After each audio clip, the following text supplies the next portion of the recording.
ನಮಸ್ಕಾರ. ಭಗವದ್ ಜ್ಯೋತಿಷ ಪಾಠಕ್ಕೆ ಸ್ವಾಗತ. ಕಳೆದ ಬಾರಿ ನಾವು ಸಂತಾನ ಸ್ಥಾನದ ಬಗ್ಗೆ ನೋಡಿದ್ವಿ. ಹೇಗೆ ಸಂತಾನ ಸ್ಥಾನವನ್ನು ಅನಲೈಸ್ ಮಾಡಬೇಕು ಎಂಬ ವಿಚಾರವನ್ನು. ಇವತ್ತಿನ ದಿನ ಸಂತಾನ ಸ್ಥಾನದಲ್ಲಿ ಉಳಿದಿರುವಂಥ ಒಂದು ವಿಷಯ ಮತ್ತು ದಶೆಗಳ ಬಗ್ಗೆ ನಾವು ಇವತ್ತು ಪಾಠವನ್ನು ಮಾಡೋಣ. ಮೊದಲು ಸಂತಾನ ವಿಚಾರದಲ್ಲಿ ಹುಟ್ಟುವಂಥ ಮಗು ಗಂಡು ಮಗು ಆಗಬಹುದಾ ಅಥವಾ ಹೆಣ್ಣು ಮಗು ಆಗಬಹುದಾ ಅಂತ ಭಾಳ ಜನ ಪ್ರಶ್ನೆ ಕೇಳ್ತಾರೆ. ಬೇರೆ ದೇಶಗಳಲ್ಲಾದರೆ ಗೊತ್ತಾಗ್ಬಿಡ್ತದೆ. ಭಾರತದಂಥ ದೇಶದಲ್ಲಿ ನಿಷಿದ್ಧ ಇದೆ ಯಾವ ಜೆಂಡರ್ ಹೇಳುವುದು ಅಂತ ಹೇಳಿ. ಬಟ್ ಜ್ಯೋತಿಷ್ಯದಲ್ಲಿ ಊಹಿಸಬಹುದು. ಸೊ ಇವತ್ತಿನ ಕಾಲ ಗಂಡು ಆದರೂ ಹೆಣ್ಣಾದರೂ ಏನು ತೊಂದರೆ ಇಲ್ಲ. ಸೊ ಹಿಂದಿನ ಕಾಲ ಆದರೆ ಗಂಡು ಮಕ್ಕಳಿಗೆ ವಂಶ ಉದ್ಧಾರ ಮಾಡ್ತಾರೆ ಅಂತಂಬೋ ಒಂದು ಆಪ್ಷನ್ ಇತ್ತು. ಆದರೆ ಇವತ್ತಿನ ದಿನ ಗಂಡು ಮಕ್ಕಳಾದರೆ ಹೆಣ್ಣು ಮಕ್ಕಳಾದರೆ ಆ ಥರ ಏನೋ ವ್ಯತ್ಯಾಸ ಕಾಣುವುದಿಲ್ಲ. ಸೊ ಹಾಗಾಗಿ ಗಂಡು ಮಕ್ಕಳೇ ಆಗಬೇಕು ಅಂತ ಪ್ರಯತ್ನ ಮಾಡೋದು ಬಹಳ ಜನ ಕಡಿಮೆ. ಸೊ ಇಲ್ಲಿ ಜಾತಕದಲ್ಲಿ ನಾವು ಹೇಗೆ ಗುರುತಿಸಬೇಕು ಅಂತ ಸಣ್ಣ ವಿಚಾರವನ್ನು ನಾವು ನೋಡಿ ಮುಂದುವರಿಯೋಣ. ಮುಖ್ಯವಾಗಿ ಗಂಡು ಮಗ ಆಗುತ್ತಾ ಹೆಣ್ಣು ಮಗ ಆಗುತ್ತಾ ಅಂತಂಬೋದು ಪುರುಷನ ಜಾತಕದಲ್ಲಿ ನೋಡಿ ಹೇಳಬೇಕು ಮೊದಲ ಮುಖಾತು. ಏಕೆಂದರೆ ಸ್ತ್ರೀಯರ ಜಾತಕದಲ್ಲಿ ಅದು ನೋಡುವುದಕ್ಕೆ ಬರುವುದಿಲ್ಲ. ಏಕೆಂದರೆ ಹೆಣ್ಣು ಮಗು ಹುಟ್ಟುತ್ತಾ, ಹೆಣ್ಣು ಮಗು ಹುಟ್ಟಬೇಕಾ ಗಂಡು ಮಗು ಹುಟ್ಟಬೇಕಾ ಅಂತಂಬೋದು ಪುರುಷನ ಮೇಲೆ ಆಧಾರ ಪಟ್ಟಿ ಇರ್ತದೆ. ಸೊ ಹಾಗಾಗಿ ಪುರುಷನ ಜಾತಕದಲ್ಲಿ ಪಂಚಮ ಸ್ಥಾನದಲ್ಲಿರುವಂಥ ಗ್ರಹಗಳು, ಇದರಲ್ಲಿ ಅನೇಕ ಪದ್ಧತಿಗಳಿದೆ ಸಂತಾನ ವಿಚಾರದಲ್ಲಿ. ಆದರೆ ನಾವು ಬ್ರೀಫಾಗಿ ತಿಳ್ಕೊಳ್ಳೋಣ. ತುಂಬ ಜಸ್ಟ್ ಎಕ್ಸ್ಪೆಕ್ಟ್ ಮಾಡ್ಬೋದು ಅಷ್ಟೇ. ಎಕ್ಸಾಕ್ಟ್ಲಿ ಹಾಗೆ ಆಗಬೇಕಂದ್ರೆ ಬಹಳ ವಿಷಯಗಳನ್ನ ಚೆಕ್ ಮಾಡ್ಬೇಕು ನಾವು. ಆದರೆ ಸಂಕ್ಷಿಪ್ತವಾಗಿ ನೋಡೋಣ. ಯಾರಾದರೂ ಕೇಳಿದ್ರೆ ಸ್ವಲ್ಪ ಆಗಲಿಕ್ಕೆ ಅವಕಾಶ ಜಾಸ್ತಿ ಇದೆ. ಗಂಡು ಮಗ ಆಗಲಿಕ್ಕೆ ಅವಕಾಶ ಜಾಸ್ತಿ ಇದೆ, ಹೆಣ್ಣಾಗಲಿಕ್ಕೆ ಅವಕಾಶ ಜಾಸ್ತಿ ಇದೆ. ಷೋಡಶ ಸಂಸ್ಕಾರದಲ್ಲಿ ಪುಂಸವನ ಅಂತ ಒಂದಿದೆ. ಸೊ ಪುಂಸವನ ಅಂತಂದರೆ ಗಂಡು ಮಗು ಆಗಬೇಕು ಅಂತ ಸಂಕಲ್ಪದಿಂದ ಮಾಡುವಂಥ ಸಂಸ್ಕಾರ. ಹಿಂದಿನ ಕಾಲದಲ್ಲಿ ಪುತ್ರ ಸಂತಾನ ಬೇಕು ಅಂತಂದಾಗ ಪುಂಸವನ ಮಾಡ್ತಿದ್ರು, ಗಂಡು ಸಂತಾನ ಆಗಲಿ ಅಂತ. ಅದಕ್ಕೋಸ್ಕರವೇ ಇದೆ. ಸೊ ಹಾಗಾಗಿ ಗಂಡು ಸಂತಾನ ಬೇಕಂದ್ರೆ ಪುಂಸವನ ಮಾಡಬಹುದು. ನಂತರ ಯಾಕೆಂದರೆ 4ನೇ ತಿಂಗಳಲ್ಲಿ ಮಾಡ್ತಾರೆ. ಸೊ 4ನೇ ತಿಂಗಳಲ್ಲಿ ಯಾಕೆ ಅಂತಂದರೆ ನಿಮಗೆ ಮಗುಗೆ ಜೆಂಡರ್ ಡಿಸೈಡ್ ಆಗೋದು ಆ ಟೈಮಲ್ಲಿ. ಆ ಟೈಮಿಂದನೇ ಆರ್ಗಾನ್ಸ್ ಎಲ್ಲ ಬೆಳ್ಕೊತ ಹೋಗುತ್ತೆ ಮನೆಗೆ ಈ ಒಂದು ತಾಯಿ ಗರ್ಭದಲ್ಲಿ. ಅದಕ್ಕೆ ಆ ಸಮಯದಲ್ಲಿ ಭಗವಂತನನ್ನು ಪ್ರಾರ್ಥನೆ ಮಾಡೋದು, ನನಗೆ ಪುತ್ರ ಸಂತಾನವನ್ನು ಕೊಡು ಅಂಥೇಳಿ ಪ್ರಾರ್ಥನೆ ರಿಕ್ವೆಸ್ಟ್ ಮಾಡಿಕೊಳ್ಳೋದಷ್ಟೆ. ಸೊ ಇಲ್ಲಿ ಜಾತಕದಲ್ಲಿ ಕೂಡ ನಾವು ಎಕ್ಸ್ಪೆಕ್ಟ್ ಮಾಡ್ಬೋದು. ಸೊ ಗಂಡು ಆಗುತ್ತಾ ಹೆಣ್ಣಾಗುತ್ತಾ, ಇದು ಹೇಗೆ ಅಂತಂದರೆ ಒಂದು ಪಂಚಮ ಸ್ಥಾನ ಯಾವ ರಾಶಿಯಾಗಿ ಲಿಂಗ ಆಗಿದೆ. ನಮಗೆ ಸ್ತ್ರೀ ಪುರುಷ ಲಿಂಗಗಳಿದಲ್ವ. ಮೇಷ ರಾಶಿ ಪುಲ್ಲಿಂಗ, ವೃಷಭ ರಾಶಿ ಸ್ತ್ರೀಲಿಂಗ, ಹಾಗೆ ಮತ್ತು ಮಿಥುನ ರಾಶಿ ಪುಲ್ಲಿಂಗ. ಈ ಥರ ಪುರುಷ ಸ್ತ್ರೀ ಆಗಿದೆ. ಸೊ ಹುಡುಗನ ಜಾತಕದಲ್ಲಿ ಅಂದರೆ ತಂದೆಯ ಜಾತಕದಲ್ಲಿ ಪಂಚಮ ಸ್ಥಾನ ಯಾವ ರಾಶಿಯಾಗಿದೆ ಅಂತ ನೋಡ್ಕೊಳ್ಬೇಕು. ನೆಕ್ಸ್ಟ್ ಪಂಚಮ ಸ್ಥಾನದಲ್ಲಿರುವಂಥ ಗ್ರಹಗಳು ಯಾವ ಲಿಂಗ ಆಗಿದೆ. ಸೂರ್ಯ, ಕುಜ ಮತ್ತು ಗುರು, ಈ 3 ಗ್ರಹಗಳು ಕೂಡ ಪುರುಷವನ್ನು ಸೂಚನೆ ಮಾಡ್ತದೆ. ಪುರುಷವನ್ನು ಸೂಚನೆ ಮಾಡ್ತದೆ. ಉಳಿದ ಎಲ್ಲ ಗ್ರಹಗಳು ಸ್ತ್ರೀಯನ್ನು ಸೂಚನೆ ಮಾಡ್ತದೆ. ಚಂದ್ರ, ಬುಧ, ಶುಕ್ರ, ಶನಿ, ರಾಹು, ಕೇತು ಇವರೆಲ್ಲ ಕೂಡ ಸ್ತ್ರೀ ಗ್ರಹಗಳನ್ನು ಸೂಚನೆ ಮಾಡ್ತವೆ. ಹಾಗಾಗಿ ಈಗ ನಾವು ಪಂಚಮ ಸ್ಥಾನ ಯಾವ ಲಿಂಗ ಆಗಿದೆ, ಪಂಚಮ ಸ್ಥಾನದಲ್ಲಿರುವಂಥ ಗ್ರಹಗಳು ಯಾವ ಲಿಂಗ ಆಗಿದೆ ಅಂತ ನೋಡಿಕೊಂಡು ಯಾವುದು ಜಾಸ್ತಿ ಇದೆ, ಪುರುಷ ಗ್ರಹಗಳ ಜಾಸ್ತಿ ಆಧಿಪತ್ಯ ಜಾಸ್ತಿ ಇದೆಯಾ, ಸ್ತ್ರೀ ಆಧಿಪತ್ಯ ಜಾಸ್ತಿ ಇದೆಯಾ ಅಂತ ನೋಡಿಕೊಂಡು ಪುರುಷ ಜಾಸ್ತಿ ಇದ್ರೆ ಪುರುಷ ಆಗಲಿಕ್ಕೆ ಅವಕಾಶ ಇದೆ ಅಂತ ನಾವು ಹೇಳ್ತೇವೆ. ಇನ್ನು ಕೆಲವರು ಒಂದು ಮಗು ಆಯಿತು, 2ನೇ ಮಗು ಪುತ್ರ ಸಂತಾನ ಬೇಕು ಅಂತ ಪ್ರಯತ್ನ ಮಾಡ್ತಿರ್ತಾರೆ. ಸೊ 2ನೇ ಮಗು ಪುತ್ರ ಸಂತಾನ ಆಗ್ತದ. ಆವಾಗ ಜಾತಕದಲ್ಲಿ 2ನೇ ಮಗುವನ್ನು ಹೇಗೆ ನೋಡಬೇಕು. ಮೊದಲನೇ ಮಗೇನೋ ಪಂಚಮ ಸ್ಥಾನ ನೋಡ್ತೇವೆ, 2ನೇ ಸಂತಾನವನ್ನು ಹೇಗೆ ನೋಡ್ತೀವಿ. ಸೊ ಇಲ್ಲಿ ಒಂದು ಲಾಜಿಕ್ ಏನಂತಂದ್ರೆ 2ನೇ ಸಂತಾನ ಅಂತಂದ್ರೆ ಏನು, ಈಗ ಆಲ್ರೆಡಿ ಹುಟ್ಟಿದಂಥ ಕೂಸಿಗೆ ತಮ್ಮನೋ ತಂಗಿಯೋ ಆಗಬೇಕು ಅಲ್ವಾ. ಸೊ ತಮ್ಮ ಅಂತಂದ್ರೆ ನಾವೇನು ಮಾಡ್ತೀವಿ, ತಮ್ಮ ಅಥವಾ ತಂಗಿಗೆ ತೃತೀಯ ಸ್ಥಾನವನ್ನು ನೋಡ್ತೇವೆ. ಅಂದರೆ ಪಂಚಮಾತ್ ತೃತೀಯ ಅಂದರೆ ಪಂಚಮ ಸ್ಥಾನದಿಂದ 3ನೇ ಮನೆ ಅಂದರೆ 7ನೇ ಮನೆ ಆಗ್ತದೆ. ಸೊ 7ನೇ ಮನೆ 2ನೇ ಮಗು, ಸೊ ಪುತ್ರ ಸಂತಾನ ಆಗ್ತದಾ ಇಲ್ಲ ಅಂತಂಬೋದು 7ನೇ ಮನೆಯನ್ನು ನೋಡಿ, 7ನೇ ಮನೆ ಪುರುಷ ರಾಶಿಯೋ ಅಥವಾ 7ನೇ ಮನೆಗಿರುವಂಥ ಗ್ರಹಗಳ ಪುರುಷ ಸ್ತ್ರೀ ಇದೆಯೋ ನೋಡಿಕೊಂಡು ಅದು ಎರಡನ್ನ ಆವರೇಜ್ ಮಾಡಿ ಯಾವುದು ಆಧಿಕ್ಯ ಜಾಸ್ತಿ ಇದೆ, ಪುರುಷ ಆಧಿಕ್ಯ ಜಾಸ್ತಿ ಇದೆಯೋ ಸ್ತ್ರೀ ಆಧಿಕ್ಯ ಜಾಸ್ತಿ ಇದೆಯೋ ಅಂತ ನೋಡಿ ಹೇಳಬೇಕಾಗ್ತದೆ. ಇದು ಅವರವರ ಅನುಭವ ಅದ್ರ ಮೇಲೆ ಆಧಾರ ಪಟ್ಟಿರ್ತದೆ. ಎಕ್ಸಾಕ್ಟ್ಲಿ ಪ್ರಾಕ್ಟಿಕಲಿ ಫಾರ್ಮುಲಾ ಬೇಸ್ಡ್ ಮೇಲೆ ಪ್ರೂವ್ ಮಾಡ್ಲಿಕ್ಕೆ ಆಗಲ್ಲ. ಅವರವರ ದೈವಿ ಶಕ್ತಿ, ಅವರವರ ಸಾಧನೆ, ಅವ್ರು ಚೆನ್ನಾಗಿ ಸಾಧನೆ ಮಾಡ್ತಾ ಇದ್ದಾರೆ ಅಂದ್ಕೊಳ್ಳಿ, ಅವ್ರ ಬಾಯಿಂದ ಏನು ಹೇಳಿದ್ರು ಅದು ಆಗೋಗ್ಬಿಡುತ್ತದೆ. ಕೆಲವೊಂದು ಸಮಯದಲ್ಲಿ ನಾವು ಪ್ರಾಕ್ಟಿಕಲಿ ಫಾರ್ಮುಲಾ ವೈಸ್ ಪ್ರೂವ್ ಮಾಡಲಿಕ್ಕೂ ಆಗಲ್ಲ. ಬಟ್ ಯಾವ ಗಂಡಾಗಬೇಕು ಹೆಣ್ಣಾಗಬೇಕು ಅಂತ ಅಷ್ಟು ಪ್ರಯಾರಿಟಿ ಕೊಡೋ ಅವಶ್ಯಕತೆ ಇಲ್ಲ. ಯಾಕೆಂದರೆ ಪ್ರಯಾರಿಟಿ ಕೊಡಬೇಕಾದಂಥ ಕಾಲದಲ್ಲಿ ನಾವಿಲ್ಲ. ಗಂಡು ಮಗು ಯಾಕೆ ಅಂತಂದರೆ ವಯಸ್ಸಾದ ಮೇಲೆ ಒಂದು ಹೊತ್ತು ಊಟ ಆಗ್ತಾನೆ ಅಂತೇಳಿ, ಅದು ಗಂಡು ಆದ್ರೂ ಹೆಣ್ಣಾದ್ರೂ ನಮಗೆ ಇವತ್ತಿನ ದಿನ ಗ್ಯಾರಂಟಿಗಳು ಇಲ್ಲ. ಗಂಡಾದ್ರೂ ಅಪ್ಪ ಅಮ್ಮನ ಜೊತೆ ಓದಿಕೊಂಡು ದೂರ ಹೋಗಿಬಿಡ್ತಾರೆ, ಹೆಣ್ಣಾದರೂ ಹೋಗಿಬಿಡ್ತಾರೆ, ದುಡ್ಡು ಕೊಡ್ತಾರೆ, ಟ್ಯಾಬ್ಲೆಟ್ ಹಾಕು ಅಂತ ಹೇಳ್ತಾರೆ. ಇನ್ನೂ ತುಂಬ ಕ್ರಿಟಿಕಲ್ ಆಯಿತು ಅಂದರೆ ಕೆಲಸದವ್ರು ನೀಡ್ತಾರೆ, ಇವತ್ತು ಇವರೇನು ಹೋಗಿ ಸೇವೆ ಮಾಡಲ್ಲ. ಹಾಗಾಗಿ ಗಂಡಾದ್ರೂ ಹೆಣ್ಣಾದರೂ ಒಂದೇ, ಲಾಜಿಕ್ ವೈಸ್ ಪ್ರಾಕ್ಟಿಕಲಿ ನೋಡಿದ್ರೆ. ಹಾಗಾಗಿ ಇದಕ್ಕಷ್ಟು ಪ್ರಯಾರಿಟಿ ಕೊಡಬೇಡಿ. ಯಾರಾದರೂ ಕೇಳಿದ್ರೆ ಅಂದ್ಕೊಳ್ಳಿ, ಜಾತಕದಲ್ಲಿ ಈ ಸೂಚನೆ ಮಾತ್ರ ನೋಡಿ, ಆಗ್ಲಿಕ್ಕೆ ಅವಕಾಶ ಜಾಸ್ತಿ ಇದೆ ಅಷ್ಟೇ, ಮುಗಿದು. ಅದನ್ನು ಡೀಪಾಗಿ ಚಿಂತನೆ ಮಾಡಿ ಇದೇ ಆಗತ್ತೆ ಅಂತ ಅವಶ್ಯಕತೆ ಇಲ್ಲ. ಇವತ್ತಿನ ದಿನ ಅವಶ್ಯಕತೆ ಇದ್ದರೆ ಹೇಳ್ಬೋದು, ಬಟ್ ಇವತ್ತಿನ ದಿನ ಆ ಅವಶ್ಯಕತೆ ಇಲ್ಲ. ಹಾಗಾಗಿ ಇನ್ನು ನೀವು ಡೀಪಾಗಿ ಬೇಕಾದ್ರೆ ನಿಮಗೆ ಅಡ್ವಾನ್ಸ್ಡ್ ಬುಕ್ಸ್ ಪರಾಶರದಲ್ಲಾಗಲಿ, ಸಾರಾವಳಿಯಲ್ಲಾಗಲಿ, ಬೃಹತ್ ಜಾತಕದಲ್ಲಾಗಲಿ ಇದೆ, ಬೇಕಾದ್ರೆ ಅದರಲ್ಲಿ ಫಾರ್ಮುಲಾಸ್ ನೋಡ್ಬೋದು. ಬಟ್ ಅವಶ್ಯಕತೆ ಇಲ್ಲದಾಗ ಅಷ್ಟು ಡೀಪಾಗಿ ಸ್ಟಡಿ ಮಾಡೋ ಅವಶ್ಯಕತೆ ಇಲ್ಲ. ಓಕೆ, ಇನ್ನು ನಾವು ಮುಂದುವರಿಯೋಣ. ನೆಕ್ಸ್ಟ್ ದಶೆಗಳು, ಇದು ಇಂಪಾರ್ಟೆಂಟ್ ರೋಲ್. ಇಷ್ಟುವರೆಗೂ ನಾವು ಯೋಗ ಇದೆಯಾ ಇಲ್ವಾ ಜಾತಕದಲ್ಲಿ, ವಿದ್ಯಾ ಯೋಗ ಇದೆಯಾ ಇಲ್ವಾ, ವಿವಾಹ, ಸಂತಾನ, ಉದ್ಯೋಗ ಯೋಗ ಇದೆಯಾ ಇಲ್ವಾ ಅಂತ ತಿಳ್ಕೊಂಡ್ವಿ. ಆದರೆ ಯೋಗ ಇದೆ ಅಂತ ಅಂದಮೇಲೆ ನೆಕ್ಸ್ಟ್ ಏನು, ಯಾವಾಗ? ಹೀಗೆ ನಮಗೆ ಏನೋ ಒಂದು ಕಾಂಟೆಸ್ಟಲ್ಲಿ ಸೆಲೆಕ್ಟ್ ಆಗಿದ್ದೀವಿ, ಇಷ್ಟು ಪ್ರೈಸ್ ಮನಿ ಬರುತ್ತೆ. ಪ್ರೈಸ್ ಮನಿ ಬರುತ್ತಾ ಇಲ್ವಾ, ಯೋಗ ಇದೆಯಾ ಇಲ್ವಾ ಅಂತ ಜಾತಕ ಹೇಳುತ್ತೆ. ನಿಮಗೆ ಪ್ರೈಸ್ ಮನಿ ಬಂತು ಅಂತಂದ್ರೆ ನೆಕ್ಸ್ಟ್ ಕ್ವಶನ್ ಏನು, ಯಾವಾಗ ಬರುತ್ತೆ ನಮ್ಮ ಮನೆಗೆ ಅಂತ ಅರ್ಥ. ಅದಕ್ಕೆ ಏನು ಹೇಳ್ತೇವೆ, ದಶೆಯನ್ನು ನೋಡ್ತೇವೆ, ನಿಮಗೆ ಯಾವಾಗ ಅವಕಾಶ ಬರುತ್ತೆ. ನೆಕ್ಸ್ಟ್ ಆ ಅವಕಾಶ ಬಂದಾಗ ನಮ್ಮ ಮನೆಗಿರ್ಬೇಕಲ್ವಾ. ಓಕೆ, ಆ ಮನೆಗಿಲ್ಲಾರ್ದ ದೂರ ಎಲ್ಲ ಇದ್ದೀನಿ ಅಂದ್ಕೊಳ್ಳಿ, ಅದ್ರೂ ಪ್ರಯೋಜನ ಇಲ್ಲ, ಯಾಕಂದ್ರೆ ನಾನು ರಿಸೀವ್ ಮಾಡ್ಕೊಳಿಕ್ಕಾಗಲ್ಲ. ಸೊ ಅವಾಗ ಏನು ಮಾಡ್ತೇವೆ, ಗೋಚಾರವನ್ನು ನೋಡ್ತೇವೆ. ಭಗವಂತ ಅವಕಾಶ ಕೊಡ್ತಾನೆ, ಆದರೂ ನಾನು ಉಪಯೋಗ ಮಾಡಿಕೊಳ್ತೀನ ಇಲ್ವಾ ಅಂತಂಬುದು ಗೋಚಾರ ಹೇಳುತ್ತೆ. ಸಾಕಷ್ಟು ಸಂದರ್ಭದಲ್ಲಿ ಒಳ್ಳೆ ಸಂಬಂಧಗಳು ಬರುತ್ತೆ, ಆದರೂ ನೋ ನೋ ನೋ ಅಂತ ಹೇಳ್ತಾ ಇರ್ತಾರೆ. ಯಾಕಂದ್ರೆ ದಶೆಗಳು ಬಂದ್ಬಿಡುತ್ತೆ, ಆದ ಕಾರಣ ಅವಕಾಶಗಳು ಬರುತ್ತೆ. ಗೋಚಾರ ಅನುಕೂಲ ಇಲ್ಲ ಅಂದ್ಕೊಳ್ಳಿ, ಬೇಡ ಅಂತ ಇರ್ತಾನೆ ಅವನು. ಅದೇ ದಶೆಗಳಲ್ಲಿ ಅವಕಾಶ ಇಲ್ಲ, ಗೋಚಾರ ಚೆನ್ನಾಗಿದೆ ಅಂದ್ಕೊಳ್ಳಿ, ಪರವಾಗಿಲ್ಲ, ಯಾರನ್ನಾದರೂ ನಾನು ಮಾಡ್ಕೊಳ್ತೀನಿ, ನನಗೇನು ರಿಕ್ವೈರ್ಮೆಂಟ್ಸ್ ಇಲ್ಲ ಅಂತಾನೆ, ಬಟ್ ಸಿಗೋದಿಲ್ಲ ಅವಕಾಶ. ಸೊ ಇದು ದಶಾ ಸಿಸ್ಟಮ್ ಎಂಬುದು ಹೇಗೆ ಆಪರೇಟ್ ಆಗ್ತದೆ ಅಂತಂದರೆ, ಜಾತಕದಲ್ಲಿ ಎಲ್ಲ ಗ್ರಹಗಳು ಇರ್ತವೆ. ಎಲ್ಲ ಗ್ರಹಗಳು ಒಂದೊಂದು ವಿಷಯವನ್ನು ಸೂಚನೆ ಮಾಡ್ತವೆ. ನಮ್ಮ ನಿತ್ಯ ಜೀವನದಲ್ಲಿ ಬೇಕಾಗಿರೋ ಎಲ್ಲ ವಿಷಯಗಳನ್ನು ಈ 9 ಗ್ರಹಗಳು 12 ರಾಶಿಗಳು ಸೂಚನೆ ಮಾಡ್ತವೆ. ಆದರೆ ಯಾವಾಗ, ಈಗ ಪುಣ್ಯ ಫಲ ಕೊಡುತ್ತೆ, ಬಟ್ ಯಾವಾಗ ಕೊಡುತ್ತೆ? ಈಗ ಒಂದು ಬೀಜವನ್ನು ಭೂಮಿ ಮೇಲೆ ಬಿತ್ತಿದ್ದೀವಿ, ಬಿತ್ತಿದ ಮೇಲೆ ಅದು ಫಲ ಕೊಡಬೇಕು. ಸೊ ಬಿತ್ತಿಬಿಟ್ಟು ಅದರ ಮುಂದೆಯೇ ಕೂತಿದ್ರೆ ಆಗುತ್ತಾ?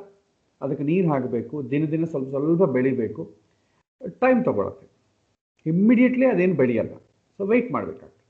ಸೊ ಬೀಜ ಹಾಕಿದ ಮೇಲೆ ಕೂಡ ಒಂದು ವಾರನೋ ಒಂದು ತಿಂಗಳು ವೆಯ್ಟ್ ಮಾಡಿದ್ರೆ ಅದು ಬರ್ತದೆ ಮೇಲಕ್ಕೆ. ಸೊ ಟೈಮ್ ಕೊಡಬೇಕು. ಹಾಗೆ ಹಿಂದಿನ ಜನ್ಮದಲ್ಲಿ ನಾವು ಮಾಡಿದಂಥ ಪುಣ್ಯ ಪಾಪ ಕರ್ಮಗಳು ಈ ಜನ್ಮಕ್ಕೆ ಅಸೈನ್ ಆಗಿದೆ. ಅಸೈನ್ ಆಗಿದೆ, ಹೇಗೆ ಅಸೈನ್ ಆಗಿದೆ ಅಂತಂಬೋದು ಜಾತಕ ಹೇಳುತ್ತೆ. ಅಸೈನ್ ಆಗಿದಂಥ ವಿಚಾರ ಫಲ ಯಾವಾಗ ಕೊಡುತ್ತೆ, ಅದು ಯಾವಾಗ ಬೆಳೆಯುತ್ತೆ, ಯಾವಾಗ ಆಕ್ಟಿವೇಟ್ ಆಗುತ್ತೆ ಅಂತಂಬೋದು ದಶ ಹೇಳುತ್ತೆ. ಆಕ್ಟಿವೇಶನ್ ಟೈಮ್ ಬಂತಾ ಇಲ್ವಾ? ವಿವಾಹ ಯೋಗ ಇದೆ, ವಿವಾಹಕ್ಕೆ ಟೈಮ್ ಬರಬೇಕಲ್ವಾ, ವಿವಾಹಕ್ಕೆ ಅನುಕೂಲವಾದ ಟೈಮ್ ಬರಬೇಕಲ್ವಾ, ಅದು ಯಾವಾಗ ಅಂತಂಬೋದು ದಶ ಹೇಳುತ್ತೆ. ದಶ ಪ್ಯೂರ್ಲಿ ಏನು ಹೇಳುತ್ತೆ, ಅವಕಾಶದ ಬಗ್ಗೆ ಹೇಳುತ್ತೆ. ಈಗ ಸಪ್ತಮಾಧಿಪತಿ ದಶ ಬಂತು ಅಂತಂದರೆ ಇಮಿಡಿಯೇಟ್ಲಿ ಮದುವೆಯಾಗಿ ಹೋಗುತ್ತೆ ಅಂತಲ್ಲ, ಮದುವೆಗೆ ಅವಕಾಶಗಳು ಬರುತ್ತೆ ಅಂತ ಅರ್ಥ. ಉದ್ಯೋಗ ಸ್ಥಾನಾಧಿಪತಿ ದಶ ಬಂತು ಅಂದ್ಕೊಳ್ಳಿ, ಉದ್ಯೋಗಗಳಿಗೆ ಅವಕಾಶ ಬರುತ್ತೆ. ಉದ್ಯೋಗಗಳಿಗೆ ಅವಕಾಶ ಅಂದ್ರೇನು, 4 ಕಡೆಯಿಂದ ಓಪನ್ಸ್ ಬರುತ್ತೆ, ನಾವು ಅದಕ್ಕೆ ಇಂಟರ್ವ್ಯೂಗೆ ಸೆಲೆಕ್ಟ್ ನಾವು ಹಾಕ್ತೀವಿ, ಅಪ್ಲೈ ಮಾಡ್ತೀವಿ. ಸೆಲೆಕ್ಟ್ ಆಗೋದು ಬಿಡೋದು ಅದು ಇದ್ರ ಮೇಲೆ ಆಧಾರ ಪಟ್ಟಿರಲ್ಲ.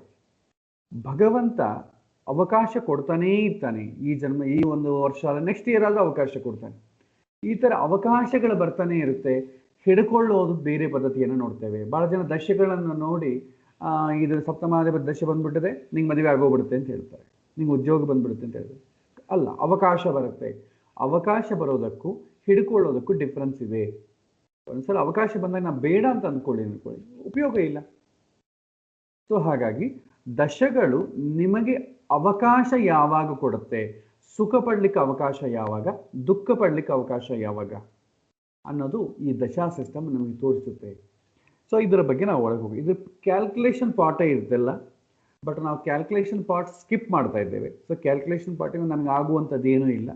ದಶಗಳು ಹೇಗೆ ಬರುತ್ತೆ ಅಂತ ಲಾಜಿಕ್ ತಿಳ್ಕೊಂಡ್ರೆ ಸಾಕು. ಆ ಲಾಜಿಕ್ ಮಾತ್ರ ನಾನು ಹೇಳ್ತೇನೆ. ಕ್ಯಾಲ್ಕುಲೇಷನ್ ಪಾರ್ಟ್ ನೀವು ಕ್ಯಾಲ್ಕುಲೇಟ್ ಮಾಡಬೇಕಂದ್ರೆ it takes lot of time. Minimum ಒಂದು ದಶಾ ಸಿಸ್ಟಮನ್ನು ಕ್ಯಾಲ್ಕುಲೇಟ್ ಮಾಡಬೇಕಾದ್ರೆ ನಿಮಗೆ ಹತ್ರ 1 hour ಆಗ್ತದೆ, half an hour to 1 hour ಆಗ್ತದೆ. ಅದು ನೀವು ಸ್ಪೀಡಾಗಿ ಮಾಡಿದರೆ, ಇಲ್ಲದ್ರೆ it takes another 1 hour. So ಹಾಗಾಗಿ ದಶಾ ಸಿಸ್ಟಮ್ ಬಗ್ಗೆ ನಾವು ತಲೆ ಕೆಡಿಸ್ಕೊಳ್ಳೋದು, ಕ್ಯಾಲ್ಕುಲೇಷನ್ ಬಗ್ಗೆ ತಲೆ ಕೆಡಿಸ್ಕೊಳ್ಳೋದು ಬೇರೆ. ಇವತ್ತಿನ ದಿನ ಎಲ್ಲರ ಹತ್ರ ಆ್ಯಪ್ಸ್ ಇದೆ, ಎಲ್ಲರ ಹತ್ರ ಕಂಪ್ಯೂಟರ್ಸು, ಗ್ಯಾಡ್ಜೆಟ್ಸ್ ಇದೆ. ಅದರಲ್ಲಿ ನಿಮಗೆ ದಶಾ ಸಿಸ್ಟಮ್ ಎಂಬುದು ಬೇಸಿಕಾಗಿ ಬಂದ್ಬಿಡುತ್ತೆ. ನಿಮಗೆ ಕೊಟ್ಟಂಥ ಜ್ಯೋತಿಷ್ಯ ಆ್ಯಪಲ್ಲಾಗಲಿ, ಜಗನ್ನಾಥ ಹೋರದಲ್ಲಾಗಲಿ ಇದು ಆಟೋಮೆಟಿಕಾಗಿ ಕ್ಯಾಲ್ಕುಲೇಟ್ ಆಗುತ್ತೆ. ಸೊ ಹಾಗಾಗಿ ಕ್ಯಾಲ್ಕುಲೇಟ್ ಮಾಡಿದ್ದು ನಮಗೆ ನೋಡಕ್ಕೆ ಬಂದರೆ ಸಾಕು, ನಾವೇನು ಕ್ಯಾಲ್ಕುಲೇಟ್ ಮಾಡೋ ಅವಶ್ಯಕತೆ ಇಲ್ಲ. ಬೇಕು ಅನ್ನೋರು ಬೇಕಾದರೆ ನಿಮಗೆ ಬೃಹತ್ ಪರಾಶರ ವಾಲ್ಯೂಮಲ್ಲಿ ಇದು ಹೇಗೆ ಕ್ಯಾಲ್ಕುಲೇಟ್ ಮಾಡಬೇಕು ಅಂತ ಕೂಡ ಇದೆ, ಅದರಲ್ಲಿ ನೋಡ್ಬೋದು. ಸೊ ಈಗ ನಾವು ಮುಂದಕ್ಕೆ ಹೋಗೋಣ. ಸೊ ದಶಾ ಸಿಸ್ಟಮಲ್ಲಿ ಬಹಳಷ್ಟು ದಶಗಳಿದೆ. ಅದರಲ್ಲಿ ಮೇಯ್ನ್ ಏನಂತಂದರೆ, ಒಂದು ನಿಮಿಷ,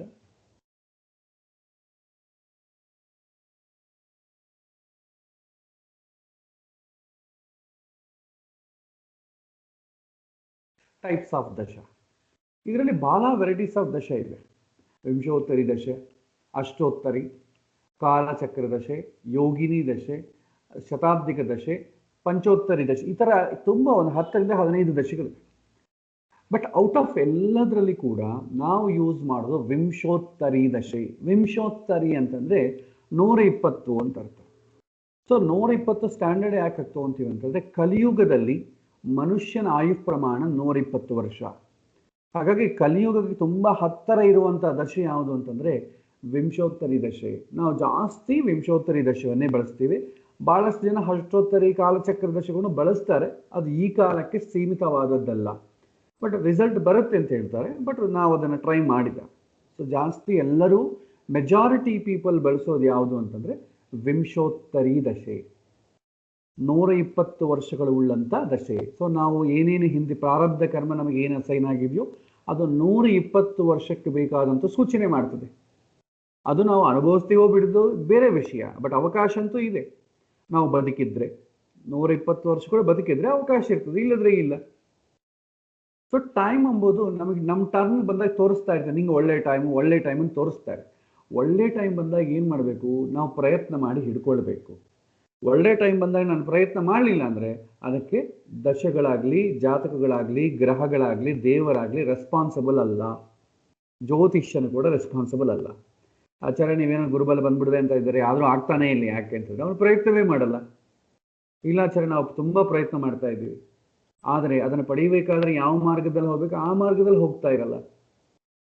ಯಾರೋ ಹೇಳ್ತಾರೆ ಮೈಸೂರಿಗೆ ಹೋಗ್ಬೇಕಾದ್ರೆ ಹೆಂಗೆ ಹೋಗ್ಬೇಕ್ರಿ ಅಂತ ಹೇಳ್ತಾರೆ. ನೀವು ಕಾರಲ್ಲಿ ಹೋಗ್ಬೋದ್ರಿ ಅಂತಂತ.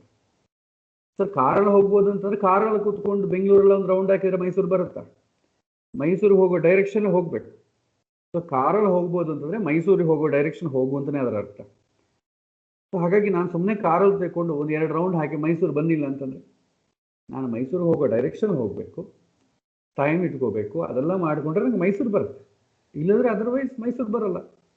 ಪೆಟ್ರೋಲ್ ಇರಬೇಕು, ಕಾರಲ್ಲಿ ಪೆಟ್ರೋಲ್ ಇರಬೇಕು, ಡ್ರೈವರ್ ಇರಬೇಕು, ಸ್ಕಿಲ್ಡ್ ಪರ್ಸನ್ ಇರಬೇಕು, ನಮಗೆ ಕೆಲಸ ಇರಬೇಕು ಮೈಸೂರಲ್ಲಿ. ಇಷ್ಟೆಲ್ಲ ಇದ್ರೆ ಆಗ್ತದೆ. ಆದರೆ ಇದೆಲ್ಲ ಏನು ಮಾಡ್ತೀವಿ, ಸಂಕ್ಷಿಪ್ತವಾಗಿ ನೀವು ಕಾರಲ್ಲಿ ಹೋದರೆ ಮೈಸೂರಿಗೆ ಹೋಗ್ಬೋದು ಅಂತ ಹೇಳ್ತೀವಿ.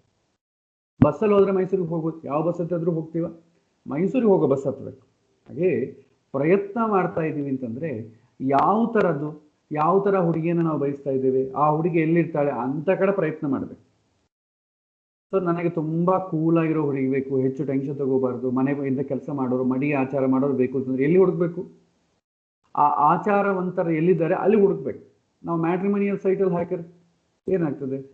Chances are very less. So ಹೀಗೆ ನಾವು ಹೋಗೋ ಮಾರ್ಗ ಕೂಡ ಇಂಪಾರ್ಟೆಂಟ್. ಅದರಿಂದ ಸಾಕಷ್ಟು ಸಲ ಏನಾಗುತ್ತೆ, ಡಿಲೇ ಆಗುತ್ತೆ. ಸೊ ಅದು ನಾವು ಗೋಚಾರ, ದಶೆ, ಜಾತಕ 3 ಒಟ್ಟಿಗೆ ಸೇರಿಸಿ ಪಾಠ ಮಾಡೋ ಕಾಲಕ್ಕೆ ಅದರ ಬಗ್ಗೆ ನಾವು ಚಿಂತನೆ ಮಾಡೋಣ. ಇಲ್ಲಿ ನಾವು ವಿಂಶೋತ್ತರಿ ದಶೆಯನ್ನ ಜಾಸ್ತಿ ನೋಡ್ತೇವೆ. ಸೊ ನಿಮ್ಗೆ ಎಲ್ಲಾದರೂ ಸಾಫ್ಟ್ವೇರ್ ಆಗಲಿಲ್ಲಾದರೂ ವಿಂಶೋತ್ತರಿ ದಶೆಯನ್ನೇ ಸೆಲೆಕ್ಟ್ ಮಾಡಿಕೊಳ್ಳಬೇಕು. ಸೊ ವಿಂಶೋತ್ತರಿ ದಶೆಯನ್ನು ಹೇಗೆ ಕ್ಯಾಲ್ಕುಲೇಟ್ ಮಾಡ್ತೀವಿ? ಇದು ಬೇಸ್ಡ್ ಆನ್ ನಕ್ಷತ್ರಗಳ ಮೇಲೆ ಕ್ಯಾಲ್ಕುಲೇಷನ್ ನಡೀತದೆ. ನಾನು ಬ್ರೀಫ್ ಕ್ಯಾಲ್ಕುಲೇಷನ್ ಹೇಳ್ತೇನೆ, ಡೀಪ್ ಕ್ಯಾಲ್ಕುಲೇಷನ್ ಬೇಕಾಗಿಲ್ಲ. ಹೇಗೆ ಕ್ಯಾಲ್ಕುಲೇಷನ್ ಮಾಡ್ತಾರೆ ಅಂತ ಗೊತ್ತಿದ್ರೆ ಸಾಕು. ಸೊ ಇದು ನಕ್ಷತ್ರಗಳ ಮೇಲೆ ಆಧಾರ ಪಟ್ಟಿರ್ತದೆ. ಸೊ ನಮಗೆ 27 ನಕ್ಷತ್ರಗಳಿವೆ. ಸೊ 27 ನಕ್ಷತ್ರಗಳಲ್ಲಿ ಒಂದೊಂದು ನಕ್ಷತ್ರಕ್ಕೂ ಒಂದೊಂದು ಅಧಿಪತಿ ಗ್ರಹ ಇದೆ. ನಮಗೆ ರಾಶಿಗಳಿಗೆ ಅಧಿಪತಿ ಇದ್ದಂಗೆ ನಕ್ಷತ್ರಗಳಿಗೆ ಕೂಡ ಅಧಿಪತಿಗಳಿದ್ದಾರೆ. ನಮಗೆ 27 ನಕ್ಷತ್ರ ಅಶ್ವಿನಿಯಿಂದ ರೇವತಿ ತನಕ. ಸೊ ಅದನ್ನು ನೋಡೋಣ. ಒಂದೊಂದು ನಕ್ಷತ್ರ ಒಂದೊಂದು ಗ್ರಹವನ್ನು ಸೂಚನೆ ಮಾಡ್ತದೆ ಅಧಿಪತಿಯಾಗಿ. ಆ ಅಧಿಪತಿ ಈ ಮಹಾದಶ 120 ಇಯರ್ಸ್ ಟೈಮ್ ಸ್ಪ್ಯಾನ್ ಅಲ್ಲಿ ಎಷ್ಟು ಕಾಂಟ್ರಿಬ್ಯೂಟ್ ಮಾಡುತ್ತೆ ಅಂತಂಬುದು ಕೂಡ ನಾವಿಲ್ಲಿ ನೋಡ್ಬೋದು. ಮೊದಲು ಅಶ್ವಿನಿ ನಕ್ಷತ್ರ. ಅಶ್ವಿನಿ ನಕ್ಷತ್ರ, ಮಖ ನಕ್ಷತ್ರ, ಮೂಲ ನಕ್ಷತ್ರ, ಈ 3 ನಕ್ಷತ್ರಗಳಿಗೂ ಕೂಡ ಯಾರು ಅಧಿಪತಿ ಅಂದ್ರೆ ಕೇತು ಅಧಿಪತಿ. ಈ 120 ವರ್ಷದಲ್ಲಿ ಕೇತುವಿನ ಕಾಂಟ್ರಿಬ್ಯೂಷನ್ ಏನಂತಂದ್ರೆ 7 ಇಯರ್ಸ್. ಕೇತುವಿನ ಪೀರಿಯಡ್ 7 ಇಯರ್ಸ್ ಬರುತ್ತೆ. ನೆಕ್ಸ್ಟ್ ಭರಣಿ, ಪುಬ್ಬ, ಪೂರ್ವಾಷಾಢ. ನಾವು 9 ನಕ್ಷತ್ರಗಳನ್ನ ಒಂದು ಭಾಗ ಮಾಡಿದ್ವಲ್ಲ, ಹಾಗೆ ಮಾಡಿದ್ರೆ ಭರಣಿ ನಕ್ಷತ್ರಕ್ಕೂ, ಪುಬ್ಬ ನಕ್ಷತ್ರಕ್ಕೂ, ಪೂರ್ವಾಷಾಢ ನಕ್ಷತ್ರಕ್ಕೂ ಅಧಿಪತಿ ಯಾರು? ಶುಕ್ರ ಯಾರು? ಕಳತ್ರಕಾರಕ. ಸ್ವಾರಸ್ಯ ಏನಂತಂದ್ರೆ ಮದುವೆ ವಿಚಾರಕ್ಕೆ ಯಾವುದು ಕೂಡ ಈ ಶುಕ್ರನ ನಕ್ಷತ್ರಗಳು ಕೆಲಸಕ್ಕೆ ಬರೋದಿಲ್ಲ. ಭರಣಿ, ಪುಬ್ಬ, ಪೂರ್ವಾಷಾಢ ಯಾವುದು ನಾವು ಮುಹೂರ್ತಕ್ಕೆ ಇಡೋದೇ ಇಲ್ಲ. ಅದೇ ಸ್ವಾರಸ್ಯ. ಸೊ ಈ ಶುಕ್ರನ ಕಾಂಟ್ರಿಬ್ಯೂಷನ್ ಏನಂತಂದ್ರೆ ದ ಮೆಜಾರಿಟಿ ಪೋರ್ಷನ್ 20 ಇಯರ್ಸ್. ಶುಕ್ರನ ದಶೆ ಎಷ್ಟು ಇರುತ್ತೆ? 20 ವರ್ಷ ಇರುತ್ತೆ. ನೆಕ್ಸ್ಟ್ ಕೃತ್ತಿಕ, ಉತ್ತರಾಷಾಢ, ಈ 3 ನಕ್ಷತ್ರಗಳಿಗೆ ಸೂರ್ಯ ಅಧಿಪತಿ. Surya is the lowest contribution 6 years. Chandra Rohini, Hasta, Shravana ನಕ್ಷತ್ರಗಳಿಗೆ ಅಧಿಪತಿ. ಇದಕ್ಕೆ ಚಂದ್ರ ಅಧಿಪತಿ ಆಗ್ತಾನೆ. ಇವರಿಗೆ 10 ವರ್ಷ ಕಾಂಟ್ರಿಬ್ಯೂಷನ್ ಮಾಡ್ತಾನೆ. 120 ವರ್ಷದಲ್ಲಿ 10 ವರ್ಷ ಚಂದ್ರಂದಾಗ್ತದೆ. ಶಿರ, ಚಿತ್ತ, ಧನಿಷ್ಠ, ಈ ನಕ್ಷತ್ರಗಳಿಗೆ ಕುಜಾಧಿಪತಿ 7 ವರ್ಷ ಕಾಂಟ್ರಿಬ್ಯೂಟ್ ಮಾಡ್ತಾನೆ. ಕೇತುವು 7 ಇಯರ್ಸ್ ಆಗ್ತದೆ, ಇದು 7 ಇಯರ್ಸ್ ಆಗ್ತದೆ. ನೆಕ್ಸ್ಟ್ ಆರುದ್ರ, ಸ್ವಾತಿ, ಶತಭಿಷ, ರಾಹು, ಈ 3 ನಕ್ಷತ್ರಗಳಿಗೂ ರಾಹು ಅಧಿಪತಿ. ಈತನ ಕಾಂಟ್ರಿಬ್ಯೂಷನ್ ಏನು? 18 years. Major period 18 years Rahu ದಶೆ ಕಾಂಟ್ರಿಬ್ಯೂಷನ್ ಆಗ್ತದೆ. ನೆಕ್ಸ್ಟ್ ಪುನರ್ವಸು, ವಿಶಾಖ, ಪೂರ್ವಭದ್ರ, ಈ ನಕ್ಷತ್ರಗಳಿಗೆ ಗುರು ಅಧಿಪತಿ ಆಗ್ತಾನೆ. ಇವರ ಕಾಂಟ್ರಿಬ್ಯೂಷನ್ 16 ಇಯರ್ಸ್, 16 ವರ್ಷ ಕಾಂಟ್ರಿಬ್ಯೂಟ್ ಆಗ್ತದೆ. ನೆಕ್ಸ್ಟ್ ಪುಷ್ಯಮಿ, ಅನುರಾಧ, ಉತ್ತರಾಭಾದ್ರ, ಈ 3 ನಕ್ಷತ್ರಗಳಿಗೆ ಶನಿ ಅಧಿಪತಿ ಆಗ್ತಾನೆ. So 19 years contribution. ಶುಕ್ರ ಆದಮೇಲೆ ನೆಕ್ಸ್ಟ್ ಮೇಜರ್ ಇರ್ತದೆ. ನೆಕ್ಸ್ಟ್ ಆಶ್ಲೇಷ, ಜ್ಯೇಷ್ಠ, ರೇವತಿ, ಈ ನಕ್ಷತ್ರಗಳಿಗೆ ಬುಧ ಅಧಿಪತಿ ಆಗ್ತಾನೆ. ಸೊ ಬುಧನ ಕಾಂಟ್ರಿಬ್ಯೂಷನ್ ಏನು? 17 ಇಯರ್ಸ್ ಆಗುತ್ತೆ. 17 ಇಯರ್ಸ್ ಬುಧನ ಕಾಂಟ್ರಿಬ್ಯೂಷನ್ ಇರುತ್ತೆ. ಸೊ ಹೀಗೆ ಈ ನಾವು ಇಲ್ಲಿ ಪ್ರತಿಯೊಂದು ಗ್ರಹ ಕೂಡ ಈ ದಶೆಯಿಂದ ಶುರುವಾಗುತ್ತೆ. ಸೊ ಅಶ್ವಿನಿ ನಕ್ಷತ್ರದಲ್ಲಿ ಯಾರನ್ನ ಹುಟ್ಟಿದ್ರೆ ಅವರಿಗೆ ಮೊದಲು ಕೇತು ದಶೆಯಿಂದ ಶುರುವಾಗ್ತದೆ. ಹುಟ್ಟಿದಾಗ ಯಾವ ನಕ್ಷತ್ರ ಇರುತ್ತೋ ಆ ನಕ್ಷತ್ರ ಅಧಿಪತಿಯ ಮೇಲೆಯೇ ದಶೆ ಪ್ರಾರಂಭ ಆಗ್ತದೆ.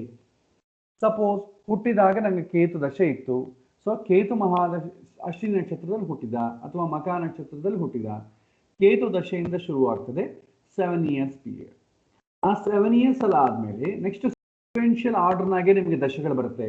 ಸೊ ಕೇತು ದಶೆ ಆದಮೇಲೆ ಶುಕ್ರ ದಶೆ ಆದಮೇಲೆ ಸೂರ್ಯ ಆದಮೇಲೆ ಚಂದ್ರ, ಹೀಗೆ ಹೋಗ್ತಾ ಶನಿ, ಬುಧ ಆದಮೇಲೆ ಮತ್ತೆ ಕೇತು ದಶೆ ಶುರುವಾಗ್ತದೆ. ಒಂದು ವೇಳೆ 120 ವರ್ಷ ಜೀವಂತವಾಗಿದ್ರೆ. ಈಗ ಸಪೋಸ್ ಪುನರ್ವಸು ನಕ್ಷತ್ರ ಹುಟ್ಟಿದ ಅಂತ ಅಂದ್ಕೊಳ್ಳಿ. ಸ್ಟಾರ್ಟಿಂಗ್ ದಶೆ ಏನಾಗ್ತದೆ? ಗುರು ಮಹಾದಶೆ ಆಗ್ತದೆ. ಗುರು ಆದಮೇಲೆ ಶನಿ ಆದಮೇಲೆ ಬುಧ ಆದಮೇಲೆ ಕೇತು, ಮತ್ತೆ ಶುಕ್ರ, ಹೀಗೆ ಸೀಕ್ವೆನ್ಷಿಯಲ್ ಆರ್ಡರ್ನಾಗೆ ದಶೆಗಳು ಅಸೈನ್ ಆಗ್ತದೆ. ಸೊ ಈ ದಶೆಗಳು ನಾವು ಈಗ ಸಪೋಸ್ ಅಶ್ವಿನಿ ನಕ್ಷತ್ರ ಹುಟ್ಟಿದ ಅಂತ ಅಂದ್ಕೊಳ್ಳಿ. ಎಕ್ಸಾಕ್ಟ್ಲಿ ಪ್ರಾರಂಭ ಕೇತು ದಶೆ ಆಗ್ತದೆ. ಕೇತು ದಶೆ 7 ಇಯರ್ಸ್, ಸ್ಟಾರ್ಟಿಂಗ್ 7 ಇಯರ್ಸ್ ಇರ್ತದ. ಅಂತಂಬುದನ್ನ ನಾವು ನೋಡಬೇಕು. ಇದನ್ನ ಬ್ಯಾಲೆನ್ಸ್ ಆಫ್ ದಶಾ ಕ್ಯಾಲ್ಕುಲೇಟ್ ಮಾಡಬೇಕು. ಶೇಷ ದಶೆ ಶಿಷ್ಟ ಅಂತ ಅಂತಾರೆ, ದಶಾ ಶಿಷ್ಟ ಅಂತ ಹೇಳ್ತಾರೆ. ಸೊ ಇದನ್ನ ಹೇಗೆ ನೋಡಬೇಕು ಅಂತಂಬುದು ನೋಡೋಣ.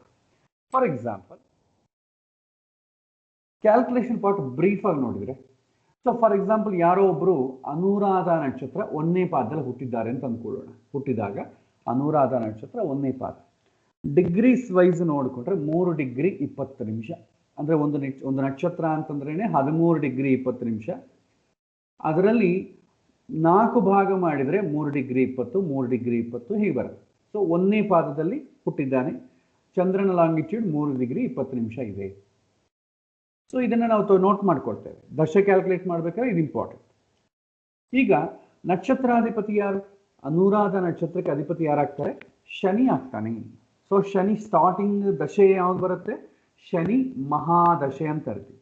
ಸೊ ಸ್ಟಾರ್ಟಿಂಗ್ ಹುಟ್ಟಿದಾಗಲೇ ಯಾವ ಜನ್ಮ ನಕ್ಷತ್ರ ಆಗತ್ತೋ ಅದರ ದಶೆಯಿಂದನೇ ಶುರುವಾಗ್ತದೆ, ಶನಿ ದಶೆ ಶುರುವಾಗುತ್ತೆ. ಶನಿ ದಶೆ ಎಷ್ಟು ಸ್ಪ್ಯಾನ್? 19 ಇಯರ್ಸ್ ಸ್ಪ್ಯಾನ್ ಇರುತ್ತೆ. ಶನಿ ದಶೆ 19 ಇಯರ್ಸ್ ಸ್ಪ್ಯಾನ್ ಇರುತ್ತೆ. ಈಗ ಎಕ್ಸಾಕ್ಟ್ಲಿ ಅನುರಾಧ ನಕ್ಷತ್ರ ಸ್ಟಾರ್ಟಿಂಗಲ್ಲಿ ಹುಟ್ಟಿದ್ರೆ ನೀವು 19 ಇಯರ್ಸ್ ಹೇಳ್ಬೋದು. ಅದೇ ಅನುರಾಧ ನಕ್ಷತ್ರ 1ನೇ ಪಾದದಲ್ಲಿ ಹುಟ್ಟಿದವ್ರಿಗೆ ಹೇಗಿರುತ್ತೆ, 2ನೇ ಪಾದದಲ್ಲಿ ಹುಟ್ಟಿದವ್ರಿಗೆ ಹೇಗಿರುತ್ತೆ? 19 ಇಯರ್ಸ್ ಇರಲ್ಲ, ಕನ್ಸ್ಯೂಮ್ ಆಗುತ್ತೆ. ಸೊ ಅದನ್ನು ನಾವೇನು ಮಾಡ್ತೀವಿ? ಕ್ಯಾಲ್ಕುಲೇಟ್ ಮಾಡ್ತೀವಿ. ಸೊ ಈಗ ನಾವೇನು ಮಾಡ್ತೀವಿ? ಈ ಅನುರಾಧ ನಕ್ಷತ್ರ ತಗೊಳ್ಳೋಣ. ಸೊ ಅನುರಾಧ ನಕ್ಷತ್ರ 4 ಭಾಗ ಮಾಡ್ತೀವಿ.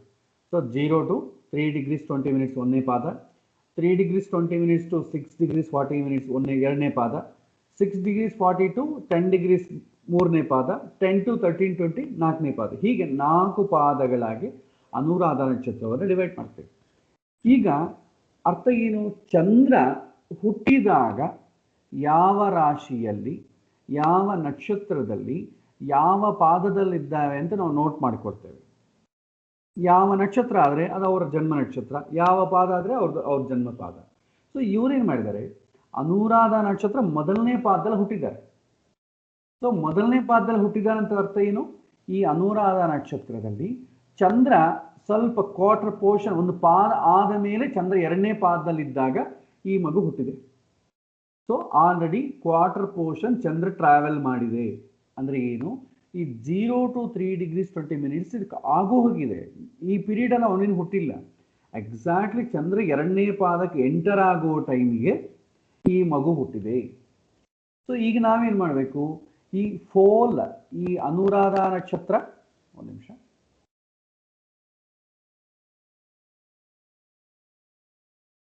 ಈ ಅನುರಾಧ ನಕ್ಷತ್ರ ಏನಿದೆ, ಈ ಫೋಲ್ 0 degrees to 13 to 20 degrees ಇದು ಕಂಪ್ಲೀಟ್ ಆಗಿ ನಿಮಗೆ 19 ಇಯರ್ಸ್ ಸ್ಪ್ಯಾನ್. ಸೊ ಇದು ಕಂಪ್ಲೀಟ್ 19 ಇಯರ್ಸ್ ಆದರೆ ಓನ್ಲಿ ಈ ಪೋರ್ಷನ್ ಮಾತ್ರ ಎಷ್ಟಾಗತ್ತೆ, ಎಷ್ಟು ವರ್ಷ ಹಿಡಿಯುತ್ತೆ ಅಂತ ನೋಡ್ತೇವೆ. ಅದನ್ನೇ ಬ್ಯಾಲೆನ್ಸ್ ಆಫ್ ದಶಾ ಅಂತೀವಿ. ಸೊ 13 degrees 20 minutes ಅಥವಾ 800 minutes ಅಂತೀವಿ. ಸೊ 800 minutesಗೆ 19 ಇಯರ್ಸ್ ಆದರೆ 1 ಮಿನಿಟ್ಗೆ ಎಷ್ಟು, 1 ಮಿನಿಟ್ಗೆ ಎಷ್ಟು ಅಂತ ಕ್ಯಾಲ್ಕುಲೇಟ್ ಮಾಡಿ ಅದರಲ್ಲಿ 3 degrees 20 minutes ಅಂತ ತೆಗೆದು ಬಿಡೋದು, ಅಥವಾ ಉಳಿದಿದ್ದು ಎಷ್ಟಿದೆ ಅದನ್ನು 1 ಮಿನಿಟ್ ಮಲ್ಟಿಪ್ಲಿಕೇಶನ್ ಮಾಡೋದು ಮಾಡ್ತೇವೆ. ಸೊ ನೋಡಿ ಅದನ್ನು ಹೇಗೆ ಮಾಡಬೇಕು. ಈಗ ಡಿಸ್ಟೆನ್ಸ್ ಎಷ್ಟು ಕವರ್ ಮಾಡಿದೆ? ಈಗ ಹೋಲ್ ಬಂದು 800 minutes. ಸೊ 13 degrees 20 minutes ಅನ್ನ ಅನ್ಬೋದು, ಅಥವಾ 800 minutes ಆದರೂ ಅನ್ಬೋದು. ಸೊ ಈಗ ಎಷ್ಟು ಟ್ರಾವೆಲ್ ಮಾಡಿದೆ? 3 degrees 20 minutes ಟ್ರಾವೆಲ್ ಮಾಡಿದೆ. 1 degree is equal to 60 minutes. ಈಗ 3 degrees ಏನಾಯಿತು? 3 degrees is equal to 60 minutes ಆದರೆ 180 minutes. 180 minutes plus 20 minutes 200 minutes. Already 200 minutes travel ಮಾಡಿಬಿಟ್ಟಿದೆ. ಇನ್ನು 600 minutes ಟ್ರಾವೆಲ್ ಮಾಡಬೇಕು. 800 minutes ಅಲ್ಲಿ ಆಲ್ರೆಡಿ ಚಂದ್ರ 200 minutes ಟ್ರಾವೆಲ್ ಮಾಡಿದ್ದಾನೆ. 800 minutes ಇನ್ನು ಟ್ರಾವೆಲ್ ಮಾಡಬೇಕಾದಂಥ ಡಿಸ್ಟೆನ್ಸ್. ಸೊ ಅದರ ಮೇಲೆ ನಾವು ಕ್ಯಾಲ್ಕುಲೇಟ್ ಮಾಡ್ತೇವೆ. ಶನಿ ಈ ಒಂದು ಚಂದ್ರ ಟ್ರಾವೆಲ್ ಮಾಡಿದ್ದು ಅನುರಾಧ ನಕ್ಷತ್ರದಲ್ಲಿ 200 minutes. ಇನ್ನೆಷ್ಟು ಟ್ರಾವೆಲ್ ಮಾಡಬೇಕು? ಡಿಸ್ಟೆನ್ಸ್ ಲೆಫ್ಟ್ 600 minutes ಲೆಫ್ಟ್ ಇನ್ನ ಇದೆ. ಸೊ ಟು ಬಿ ಕವರ್ಡ್ ಇನ್ನ 600 ನಿಮಿಷಗಳನ್ನ ಚಂದ್ರ ಕವರ್ ಮಾಡಬೇಕು. ಈಗ ಏನು ಮಾಡ್ತೀವಿ? 800 ನಿಮಿಷಕ್ಕೆ 19 ವರ್ಷ ಆದರೆ ಒಂದು ನಿಮಿಷಕ್ಕೆ ಎಷ್ಟಾಗತ್ತೆ ಅಂತ ಕ್ಯಾಲ್ಕುಲೇಟ್ ಮಾಡ್ತೀವಿ. ಅಂದರೆ 19 ಡಿವೈಡೆಡ್ ಬೈ 800 ಹಾಕಿದರೆ ನಿಮಗೆ 0.02375 ಇಯರ್ಸ್ ಬರುತ್ತೆ. ಇಷ್ಟು ಇಯರ್ಸು ಒಂದು ಮಿನಿಟಿಗೆ ಇಷ್ಟು ಇಯರ್ಸ್. ಅದು ಆದಾಗ ಇನ್ನು ಟ್ರಾವೆಲ್ ಎಷ್ಟು ಮಾಡಬೇಕು? 600 ಮಿನಿಟ್ಸ್ ಟ್ರಾವೆಲ್ ಮಾಡಬೇಕು. ಸೊ 1 ಮಿನಿಟಿಗೆ ಇಷ್ಟ ಆದರೆ 600 ಮಿನಿಟ್ಸ್ಗೆ ಎಷ್ಟು? 600 ಇಂಟು 0.02375 ಇಯರ್ಸ್ ಹಾಕಿದರೆ 14.25 ಇಯರ್ಸ್ ಆಗಿದೆ. ಅಂದರೆ ಈ ಶನಿ ಮಹಾರ್ದಶ 19 ವರ್ಷ, ಅದರಲ್ಲಿ ಆಲ್ಮೋಸ್ಟ್ 4.75 ವರ್ಷಗಳು ಕಂಪ್ಲೀಟ್ ಆಗೋಗಿದೆ. ಇನ್ನು ಎಷ್ಟು ಕವರ್ ಮಾಡಬೇಕು? 14.25 ಇಯರ್ಸ್ ಕಂಪ್ಲೀಟ್ ಮಾಡಬೇಕು. ಇದನ್ನು ನೀವು ಮಂತ್ಸಿಗೆ ಕನ್ವರ್ಟ್ ಮಾಡಿದರೆ 14.25 ಇದಲ್ವಾ, ಆ 0.251 ಇಂಟು 30 ಹಾಕಿ, ಸರಿ 12 ಹಾಕಿದರೆ ನಿಮಗೆ ಮಂತ್ಸ್ ಬರುತ್ತೆ. ಇನ್ನು ಉಳಿದಿದ್ದ ಇಂಟು 30 ಹಾಕಿದರೆ ಡೇಸ್ ಬರುತ್ತೆ. ಅಂದರೆ ಬ್ಯಾಲೆನ್ಸ್ ಆಫ್ ದಶ 14 ಇಯರ್ಸ್ 3 ಮಂತ್ಸ್. ಅಂದರೆ ಆ ಮಗು ಹುಟ್ಟಿದಾಗ ಶನಿ ದಶೆ ಎಷ್ಟು ದಿನ ಇದೆ ಅಂತಂದರೆ 14 ವರ್ಷ 3 ತಿಂಗಳ ಕಾಲ ಇದೆ. ಇನ್ ಕೇಸ್ ಹುಟ್ಟಿದಾಗ ಚಂದ್ರ ಆಲ್ರೆಡಿ 3ನೇ ಪಾದದಲ್ಲಿದ್ದ ಅಂತ ಅಂದ್ಕೊಳ್ಳೋಣ, ಆಲ್ಮೋಸ್ಟ್ 400 ಮಿನಿಟ್ಸ್ ಟ್ರಾವೆಲ್ ಮಾಡಿಬಿಟ್ಟಿದ್ದಾನೆ. ಇನ್ನು 400 ಮಿನಿಟ್ಸೇ ಟ್ರಾವೆಲ್ ಮಾಡಬೇಕು. ಆವಾಗ ಎಷ್ಟು ಇರುತ್ತೆ ಅಂತಂದರೆ ನಿಮಗೆ 9.5 ವರ್ಷ ಇರುತ್ತೆ. ಸೊ ಇಲ್ಲಿ 1ನೇ ಪಾದ ಆದ ಕಾರಣ 14 ವರ್ಷ, 2ನೇ ಪಾದ ಆದರೆ 9 ವರ್ಷ. ಇದು ನಾವು ಎಕ್ಸಾಕ್ಟ್ಲಿ ಸಂಧಿಕಾಲ ತಗೊಳ್ತಾ ಇದ್ದೀವಿ. ರಿಯಾಲಿಟಿ ನೋಡ್ರೆ ಆ ಚಂದ್ರ ಎಲ್ಲಿ ಬೇಕಾದರೂ ಇರ್ಬೋದು. ಎಕ್ಸಾಕ್ಟ್ಲಿ ಚಂದ್ರ ಎಲ್ಲಿದ್ದಾನೋ ಅದನ್ನೇ ತಗೊಂಡು ಕ್ಯಾಲ್ಕುಲೇಟ್ ಮಾಡ್ತೀವಿ. ಆವಾಗ ನಮ್ಗೆ ಆಕ್ಯುರೇಟಾಗಿ ಬರುತ್ತೆ. ನಾವು ನಿಮ್ಗೆ ಅರ್ಥ ಆಗ್ಲಿಕ್ಕೋಸ್ಕರ 1ನೇ ಪಾದ 2ನೇ ಪಾದ ಅಂತ ಹಿಂಗೆ ತಗೊಳ್ಳಿದೆ. ಸೊ ಇದು ಬ್ಯಾಕ್ಗ್ರೌಂಡಲ್ಲಿ ಕಂಪ್ಯೂಟರ್ ಕ್ಯಾಲ್ಕುಲೇಟ್ ಮಾಡ್ಕೊಳ್ಳೋದು.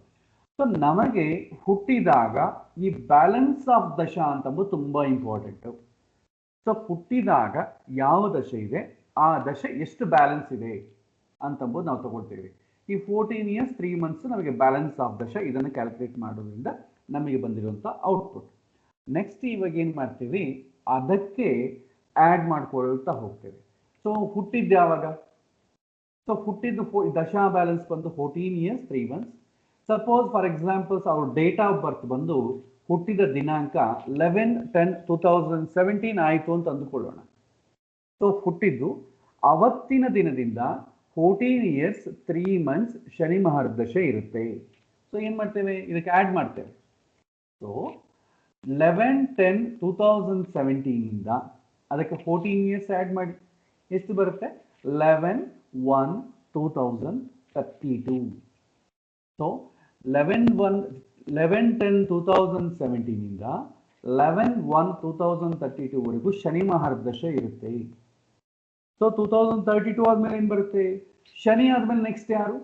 ದಶೆ ಕ್ಯಾಲ್ಕುಲೇಷನಲ್ಲಿ ಶನಿ ಆದಮೇಲೆ ನಮಗೆ ಈ ಒಂದು ಬುಧ ಮಹಾದಶೆ ಶುರುವಾಗುತ್ತೆ. ನಿಮಗೆ ಆರ್ಡರ್ನ ನೋಡಿ, ಶನಿ ಆದಮೇಲೆ ಫಸ್ಟ್ ಬಂದು ಕೇತು ಆದಮೇಲೆ ಶುಕ್ರ ಆದಮೇಲೆ ಸೂರ್ಯ ಆದಮೇಲೆ ಚಂದ್ರ ಆದಮೇಲೆ ಕುಜ ಆದಮೇಲೆ ರಾಹು ಆದಮೇಲೆ ಗುರು ಆದಮೇಲೆ ಶನಿ ಆದಮೇಲೆ ಬುಧ. ಶನಿ ಪುಷ್ಯಮಿ ನಕ್ಷತ್ರ, ಪುಷ್ಯಮಿ ಆದಮೇಲೆ ಆಶ್ಲೇಷ, ಬುಧನ್ ನಕ್ಷತ್ರ. ಸೊ ಬುಧ ಎಷ್ಟು ವರ್ಷ? 17 ಇಯರ್ಸ್. ಸೊ ಈ 11/1/2032ಗೆ ಶನಿ ಮಹಾರ್ದಶೆ ಕಂಪ್ಲೀಟ್ ಆಗುತ್ತೆ. 12/1/2032 ಇಂದ 17 ಇಯರ್ಸ್ ಪೀರಿಯಡ್. ಸೊ 12/1/2049 ವರೆಗೂ ಬುಧ ಮಹಾದಶೆ ಇರುತ್ತೆ. ಬುಧ ಆದಮೇಲೆ ನೆಕ್ಸ್ಟ್ ಯಾರು? ಕೇತು ಮಹಾದಶೆ 7 ಇಯರ್ಸ್ ಇರುತ್ತೆ. ಸೊ 7 ಅನ್ನು ಆ್ಯಡ್ ಮಾಡಿ. So Ketu 7 years. ಸೊ 11/1/2049 ಇಂದ 11/1/2015 ಇಯರ್ಸ್ ವರೆಗೂ ಕೇತು ಮಹಾದಶೆ ಇರುತ್ತೆ. ಕೇತು ಆದಮೇಲೆ ನೆಕ್ಸ್ಟು ಸೂರ್ಯ ಮಹಾದಶೆ 6 ಇಯರ್ಸ್. ಸಾರಿ, ಶುಕ್ರ ಮಹಾದಶೆ 20 ಇಯರ್ಸ್. ಸೊ ಭಾಳ ಜನ ಶುಕ್ರ ಮಹಾದಶೆ ಯಾವಾಗ ಬರುತ್ತೆ ಅಂತ ಕೇಳ್ತಾರೆ. ಯಾಕೆಂದರೆ ಶುಕ್ರ ಸಮಸ್ತ ಭೋಗಗಳಿಗೂ ಕಾರಕ. ಆದರೆ ಜಾತಕದಲ್ಲಿ ಶನಿ ಏನಾದರೂ ಕೆಟ್ಟಿದ್ರೆ ನೆಗೆಟಿವ್ ಆಗುತ್ತೆ. ಸೊ ಶುಕ್ರ ಮಹಾದಶ, ಹೀಗೆ ಕುಜ ಮಹಾದಶ, ರಾಹು, ಗುರು. ಸೊ ಗುರುವಿಗೆ ಕಂಪ್ಲೀಟ್ ಆಗುತ್ತೆ, 120 ವರ್ಷ ಕಂಪ್ಲೀಟ್ ಆಗುತ್ತೆ. ಸೊ ಹೀಗೆ ನಾವು ದಶೆಗಳನ್ನು ಕ್ಯಾಲ್ಕುಲೇಟ್ ಮಾಡ್ತೇವೆ. ಇದನ್ನು ಮಹಾದಶೆ ಅಂತ ಕರಿತೀವಿ. ಈಗ ಮಹಾದಶೆ ಟೈಮ್ ಸ್ಪ್ಯಾನ್ ತುಂಬ ಜಾಸ್ತಿ ಇರುತ್ತೆ. ಮಹಾದಶೆಯನ್ನು ಏನು ಮಾಡ್ತೀವಿ, ಮತ್ತೆ 9 ಭಾಗ ಮಾಡ್ತೇವೆ. ಈಗ ಶನಿ ಮಹಾರ್ದಶೆ ಇದೆ 11-10-2017 ಟು 11-1-2032. ಅದನ್ನು ಮತ್ತೆ 10 ಭಾಗ ಮಾಡ್ತೇವೆ. 10 ಭಾಗ ಮಾಡಿ ಸಾರಿ 10 ಅಲ್ಲ 9 ಭಾಗ ಮಾಡಿ ಮತ್ತೆ ಎಲ್ಲ ಗ್ರಹಗಳು ಎಷ್ಟು ಆಕ್ಯುಪೈ ಮಾಡುತ್ತೆ. ಸೊ ಮಹಾದಶೆಯನ್ನ ಮತ್ತೆ 9 ಭಾಗ ಮಾಡಿದ್ರೆ ಅದನ್ನ ನಾವೇನಂತೀವಿ, ಅಂತರ್ದಶೆ ಅಂತ ಕರಿತೀವಿ ಅಥವಾ ಭುಕ್ತಿ ಅಂತ ಕರಿತೀವಿ. ಆ ಭುಕ್ತಿ ಪೀರಿಯಡ್ ಅನ್ನ ಮತ್ತೆ 9 ಭಾಗ ಮಾಡಿದ್ವಿ ಅಂದ್ಕೊಳ್ಳಿ, ಅದನ್ನ ನಾವೇಂತೀವಿ ಪ್ರತ್ಯಂತರ ದಶಾ ಅಂತ ಕರಿತೀವಿ. ಆ ಪ್ರತ್ಯಂತರ ದಶೆಯನ್ನ ಮತ್ತೆ 9 ಭಾಗ ಮಾಡಿದ್ವಿ ಅಂದ್ಕೊಳ್ಳಿ, ಮತ್ತೆ ಆ 9 ಗ್ರಹಗಳ ಕಾಂಟ್ರಿಬ್ಯೂಷನ್ ಆಯ್ತು ಅಂದ್ಕೊಳ್ಳಿ, ಅದನ್ನ ಏನಂತೀವಿ ಸೂಕ್ಷ್ಮ ದಶಾ ಅಂತ ಕರಿತೀವಿ. ಮತ್ತೆ ಅದನ್ನು 9 ಭಾಗ ಮಾಡಿದರೆ ಅದನ್ನ ಪ್ರಾಣದಶ ಅಂತ ಕರಿತೀವಿ. ಅಲ್ಲಿಗಡೆ ಏನಾಗುತ್ತೆ, ದಿನಗಳಿಗೆ ಬಂದ್ಬಿಡುತ್ತೆ, ದಿನಗಳು ಗಂಟೆಗಳಿಗೆ ಬಂದ್ಬಿಡುತ್ತೆ. ಸೊ ನಮಗೆ ಅಷ್ಟು ಡೀಪಾಗಿ ಕ್ಯಾಲ್ಕುಲೇಟ್ ಮಾಡೋಕ್ಕಾಗಲ್ಲ, ಪ್ರೆಡಿಕ್ಟ್ ಮಾಡೋಕ್ಕೂ ಆಗಲ್ಲ. ನಮಗೆ 3 ಪೋರ್ಷನ್ಸ್ ಸಾಕು. ಮಹಾದಶೆ ಯಾವುದಿದೆ ಅದನ್ನು 9 ಭಾಗ ಮಾಡಿದರೆ ಅಂತರ್ದಶೆ, ಅದನ್ನು 9 ಭಾಗ ಮಾಡಿದರೆ ಪ್ರತ್ಯಂತರ ದಶೆ, ಅಲ್ಲಿಗೆ ಸ್ಟಾಪ್ ಮಾಡಿಬಿಡೋಣ. ನೀವು ಪ್ರೆಡಿಕ್ಟ್ ಮಾಡೋಕ್ಕೆ ಕೂಡ ಅಷ್ಟೇ ಆಗ್ತದೆ. ಇನ್ನು ಡೀಪಾಗಿ ನಾಳೆ ಏನಾಗ್ತದೆ, ನಾಳೆ ಏನಾಗುತ್ತೆ ಅದೆಲ್ಲ ಪ್ರೆಡಿಕ್ಟ್ ಮಾಡೋಕ್ಕೆ ಕಷ್ಟ ಆಗ್ತದೆ. ಸೊ 3 ದಶೆಗಳ 3 ಲೆವೆಲ್ಸ್, ಮಹಾದಶಾ ಲೆವೆಲ್, ಅಂತರ್ದಶಾ ಲೆವೆಲ್ ಪ್ಲಸ್ ಪ್ರತ್ಯಂತರ ದಶಾ ಲೆವೆಲ್, 3 ಲೆವೆಲ್ಸ್ ಅಲ್ಲಿ ಮಾತ್ರವೇ ನಾವು ನೋಡ್ತೇವೆ. ಸೊ ಇದು ಮಹಾದಶೆ ಕ್ಯಾಲ್ಕುಲೇಟ್ ಮಾಡುವಂಥ ಪದ್ಧತಿ. ನೆಕ್ಸ್ಟ್ ಅಂತರ್ದಶ ಹೇಗೆ ಕ್ಯಾಲ್ಕುಲೇಟ್ ಮಾಡ್ತಾರೆ ಅಂತಂದ್ರೆ ಅದಕ್ಕೊಂದು ಫಾರ್ಮುಲಾ ಇದೆ. ಅಂತರ್ದಶ ಅಂತಂದ್ರೆ ಅಂತರ್ದಶ ಭುಕ್ತಿ ಹೇಗೆ ಕ್ಯಾಲ್ಕುಲೇಟ್ ಮಾಡ್ತಾರೆ ಅಂದ್ರೆ, ಫಸ್ಟ್ ಮಹಾದಶ ಯಾವ್ದು ನಡೀತಾ ಇದೆ ತಗೊಳ್ಳಿ, ಅದು ವರ್ಷಗಳಲ್ಲಿ ಬರುತ್ತೆ, ಇಂಟು ಯಾವ ಅಂತರ್ದಶ ಬೇಕು, ಯಾವ ಗ್ರಹದ ಕಾಂಟ್ರಿಬ್ಯೂಷನ್ ಇಷ್ಟು ಅಂತ ತಿಳ್ಕೊಬೇಕಾದ್ರೆ ಯಾವ ಅಂತರ್ದಶ ತಗೊಂಡು ಬೈ 120 ಹಾಕಿದ್ರೆ ನಿಮಗೆ ಅಂತರ್ದಶ ಬಂದ್ಬಿಡುತ್ತೆ. ಸೊ ಇಲ್ಲಿ ನೋಡೋಣ, ಸಪೋಸ್ ನನಗೆ ಶನಿ ಮಹಾದಶದಲ್ಲಿ ಕುಜಭುಕ್ತಿ ಬೇಕು ಅಂತ ಅಂದ್ಕೊಳ್ಳೋಣ. ಸೊ ಏನಾಗುತ್ತೆ, ಶನಿ ಮಹಾದಶ 19 ವರ್ಷ ಇಂಟು ಅಂತರ್ದಶ ಕುಜ ಮಹಾದಶ ಏನು 7 years, ಅದನ್ನು ಮಲ್ಟಿಪ್ಲೈ ಮಾಡಿ 120 ಇಂದ ನೀವು ಡಿವೈಡೆಡ್ ಮಾಡಿದರೆ ಎಷ್ಟು ಬರುತ್ತೋ, ಶನಿ ಮಹಾರ್ದಶೆಯಲ್ಲಿ, ಶನಿ ಮಹಾರ್ದಶ 19 years ಅಲ್ಲಿ ಕುಜನ ಕಾಂಟ್ರಿಬ್ಯೂಷನ್ ಏನಂತಂದ್ರೆ 1 year 1 month 10 days, ಇದು ಕುಜನ ಕಾಂಟ್ರಿಬ್ಯೂಷನ್. ಇಲ್ಲಿ ಮುಖ್ಯವಾದ ವಿಷಯ ತಿಳ್ಕೊಳ್ಬೇಕಾದಂತಂದ್ರೆ, ಯಾವ ಮಹಾದಶ ಶುರುವಾಗುತ್ತೋ ಅದರ ಒಳಗೆ ಮತ್ತೆ 9 ಭಾಗ ಮಾಡಬೇಕಾದರೆ ಸ್ಟಾರ್ಟಿಂಗ್ ಭುಕ್ತಿ ಅಥವಾ ಅಂತರ್ದಶ ಮಹಾದಶಾಧಿಪತಿ ಯಾವುದಾಗತ್ತೋ ಅದರಿಂದನೇ ಶುರುವಾಗುತ್ತೆ. ಈಗ ಶನಿ ಮಹಾದಶ ಇತ್ತು ಅಂದ್ಕೊಳ್ಳಿ, ನಿಮಗೆ ಅಂತರ್ದಶ ಶುರು ಆಗೋದು ಶನಿ ಅಂತರ್ದಶೆ ಫಸ್ಟ್ ಶುರುವಾಗುತ್ತೆ. ರಾಹು ಮಹಾದಶ ನಡೀತಾ ಇದ್ರೆ ರಾಹು ಅಂತರ್ದಶ ಶುರುವಾಗುತ್ತೆ. ಪ್ರತ್ಯಂತರ ಕೂಡ ಅಷ್ಟೇ, ಯಾವ ಮಹಾದಶ ಶುರುವಾಗುತ್ತೋ ಅದೇ ಅಂತರ್ದಶೆ, ಅದೇ ಪ್ರತ್ಯಂತರ ದಶೆ, ಅದೇ ಪ್ರಾಣದಶೆ, ಅದೇ ಸೂಕ್ಷ್ಮದಶೆ ನಿಮಗೆ ಗೊತ್ತಾಗುತ್ತೆ. ಸೊ ಇದನ್ನ ನಾನು ನಿಮಗೆ ಒಂದ್ಸಲ ಒಂದು ಸಾಫ್ಟ್ವೇರ್ ಮುಖಾಂತರವಾಗಿ ತೋರಿಸ್ತೇನೆ, ಅವಾಗ ನಿಮ್ಗೆ ಸ್ವಲ್ಪ ಐಡಿಯಾ ಬರುತ್ತೆ. ಒಂದೇ ನಿಮಿಷ ಸ್ಕ್ರೀನ್ ಶೇರ್ ಮಾಡ್ತೇನೆ.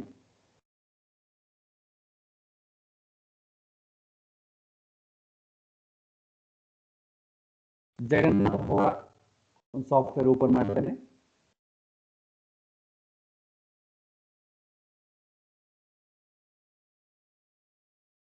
ಸೊ ನೋಡಿ, ಇದು ಜಗನ್ನಾಥ ಹೋರ ಸಾಫ್ಟ್ವೇರ್. ಸೊ ಇವತ್ತಿನ ದಿನ ಅಕ್ಟೋಬರ್ 4, 2020 ಬೆಳಗ್ಗೆ 7:33 ಯಾರಾದ್ರೂ ಒಂದು ಮಗು ಹುಟ್ಟಿದೆ ಅಂತ ಅಂದ್ಕೊಳ್ಳಿ, ಅವರ ಜಾತಕ ಚಕ್ರ ಈ ತರ ಇರುತ್ತೆ. ಇಲ್ಲಿ ದಶೆಗಳನ್ನು ಹೇಗೆ ನೋಡಬೇಕು ಅಂತಂದಾಗ ಇಲ್ಲಿ ದಶಾ ಅಂತ ಇದೆ ನೋಡಿ. ಇಲ್ಲಿ ದಶೆಯಲ್ಲಿ ಹೋದ್ರೆ ನಿಮಗೆ ಪ್ರಾರಂಭ ದಶೆ ಯಾವುದಿದೆ ನೋಡಿ, ಕೇತು ಮಹಾದಶ ಇದೆ. ನಿಮಗೆ ಇಲ್ಲೇ ಬೇಸಿಕ್ಸ್ ಅಲ್ಲೇ ಕೊಟ್ಟಿರ್ತಾರೆ. ಬೇಸಿಕ್ಸ್ ಅಲ್ಲಿ ನಿಮಗೆ ಕೆಳಗೆ ಹೋದ್ರೆ ದಶ ಎಷ್ಟಿದೆ ಇನ್ನ ಅಂತ ಕೊಟ್ಟಿರ್ತಾರೆ. ಬೇರೆ ಇದೆ ನಕ್ಷತ್ರ ಕರ್ಣ, ಇದರಲ್ಲಿ ಕೊಟ್ಟಿಲ್ಲ. ಓಕೆ, ದಶಕ್ಕೆ ಬರೋಣ. ಸೊ ದಶೆಯಲ್ಲಿ ಓಕೆ, ಸೊ ಇದು ದಶ ಅಂತ ಇಟ್ಕೊಳ್ಳೋಣ. ಕೇತು ಮಹಾದಶ 12-11-2014 ಮಾಮೂಲಾಗಾದ್ರೆ ಯಾವುದೇ ಸಾಫ್ಟ್ವೇರ್ ಇರಲಿ ಅಥವಾ ಜಾತಕ ಯಾರಾದರೂ ಕಾಪಿ ಹಾರ್ಡ್ ಕಾಪಿ ಆಗಲಿ ಕೈಯಿಂದ ಬರಹ ಮಾಡಿದ್ರೆ ಕೆಳಗೆ ಬರೆದಿರ್ತಾರೆ. ಸೊ ಜನ್ಮದಶ ಶೇಷ, ಜನ್ಮದಶ ಶಿಷ್ಟ ಅಥವಾ ಬ್ಯಾಲೆನ್ಸ್ ಆಫ್ ದಶ ಅಂತ ಬರೆದಿರ್ತಾರೆ. ಅದು ಒಂದೊಂದು ಸಾಫ್ಟ್ವೇರಲ್ಲಿ ಒಂದೊಂದು ಥರ ಇರುತ್ತೆ. ಇನ್ನೊಂದು ಸಾಫ್ಟ್ವೇರ್ ತೋರಿಸ್ತಾನೆ ನಿಮಗೆ, ಅದೇ ನಿಮಿಷ.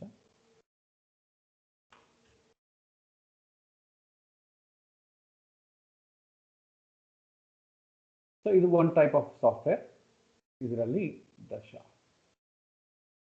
ಇಲ್ಲ ಇದೊಂಥರ ನೋಡಿ ಪ್ರೆಸೆಂಟ್ ನಡೀತಾ ಇರೋದು ತೋರಿಸುತ್ತೆ.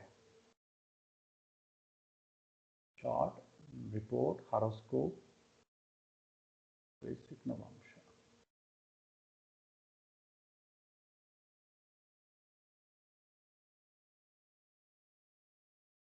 ಮೇ ಬಿ ಇದ್ರಾಗ ಕೊಟ್ಟಿಲ್ಲ, ಅದು ಬ್ಯಾಲೆನ್ಸ್ ಆಫ್ ದಶ ಕೊಡ್ತಾರೆ ಮಾಮೂಲಾಗಿ. ನಾನು ಅದನ್ನು ನೋಡಿ ನಿಮಗೆ ಪ್ರಿಂಟ್ಔಟನ್ನು ಕಳಿಸ್ತೇನೆ, ಒಂದು ವಾಟ್ಸಪ್ ಸ್ಕ್ರೀನ್ಶಾಟ್ ಕಳಿಸ್ತೇನೆ.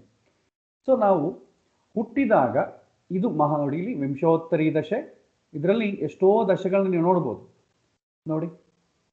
ಇದರಲ್ಲಿ ವಿಂಶೋತ್ತರಿ ದಶೆ ಇದಲ್ವಾ, ಇದರಲ್ಲಿ ನೀವು ಬೇಕಾದ್ರೆ ಯಾವ ದಶೆಯನ್ನಾದರೂ ನೀವು ಕ್ಯಾಲ್ಕುಲೇಟ್ ಮಾಡ್ಕೋಬೋದು. ನಿಮ್ಗೆ ಅಷ್ಟೋತ್ತರಿ ದಶೆ ಬೇಕು, ವಿಂಶೋತ್ತರಿ ದಶೆ ಬೇಕು, ಕಾಲಚಕ್ರ ದಶೆ ಬೇಕು, ಎಲ್ಲ ಕೂಡ ನೀವು ನೋಡ್ಕೊಳ್ಬೋದು. ಇಲ್ಲಿ ವಿಂಶೋತ್ತರಿ ದಶೆ, ಅದರಲ್ಲಿ ಮಹಾದಶೆ ಪೀರಿಯಡ್. ಸೊ ಇವತ್ತು ಯಾರಾದರೂ ಹುಟ್ಟಿದ್ರೆ ಅವರಿಗೆ ಹೇಗಿರುತ್ತೆ ಅಂತಂಬುದು ನಾವಿಲ್ಲಿ ನೋಡ್ಬೋದು. ಇಲ್ಲಿ ನೋಡಿ,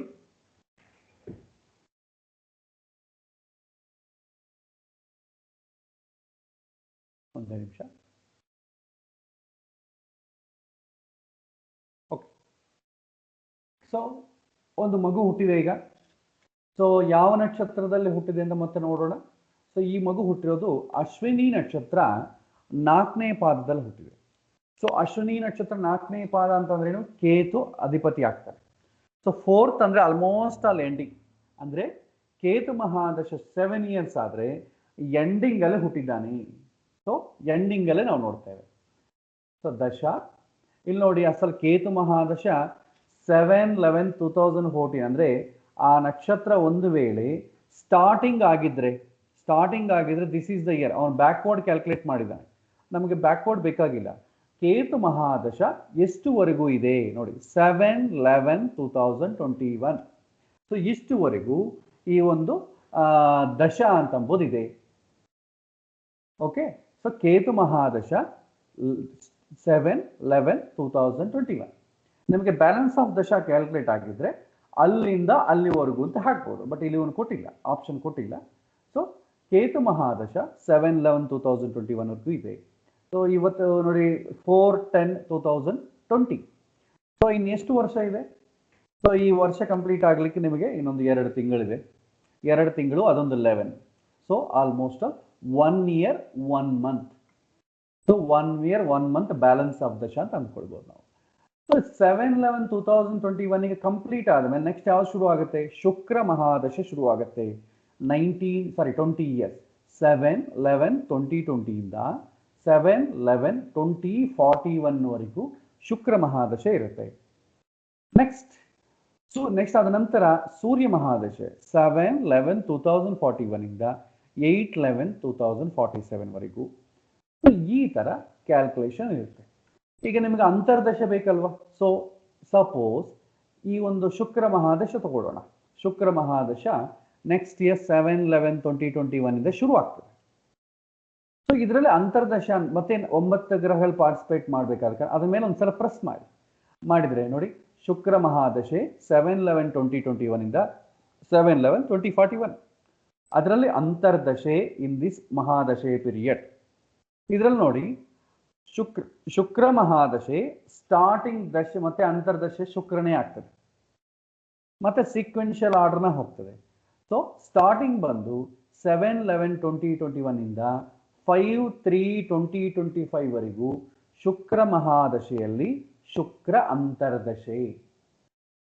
ಮತ್ತೆ ಎಲ್ಲ ಗ್ರಹಗಳು ಪಾರ್ಟಿಸಿಪೇಟ್ ಮಾಡ್ತವೆ.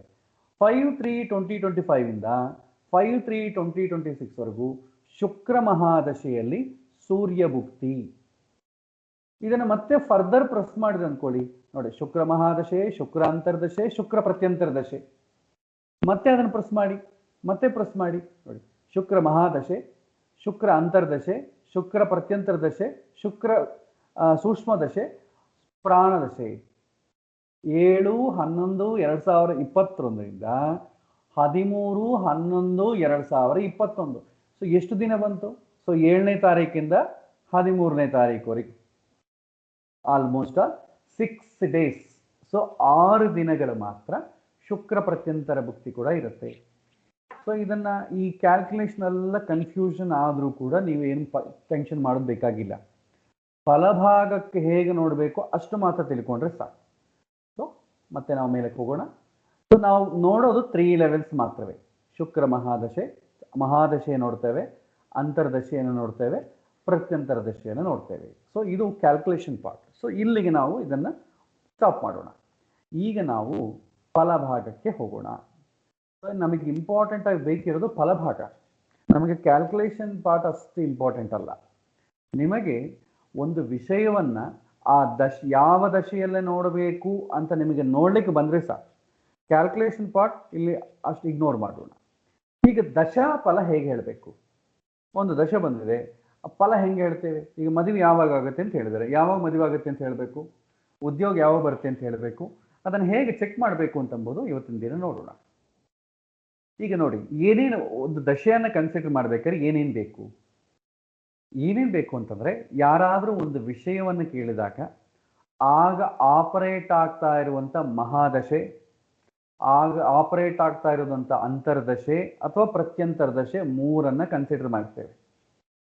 ಈಗ ಸಪೋಸ್ ಒಬ್ಬನು ನನಗೆ ಮದುವೆ ಆಗ್ತಾ ಇಲ್ಲ ರೀ ಅಂತ ಹೇಳ್ತಾನೆ.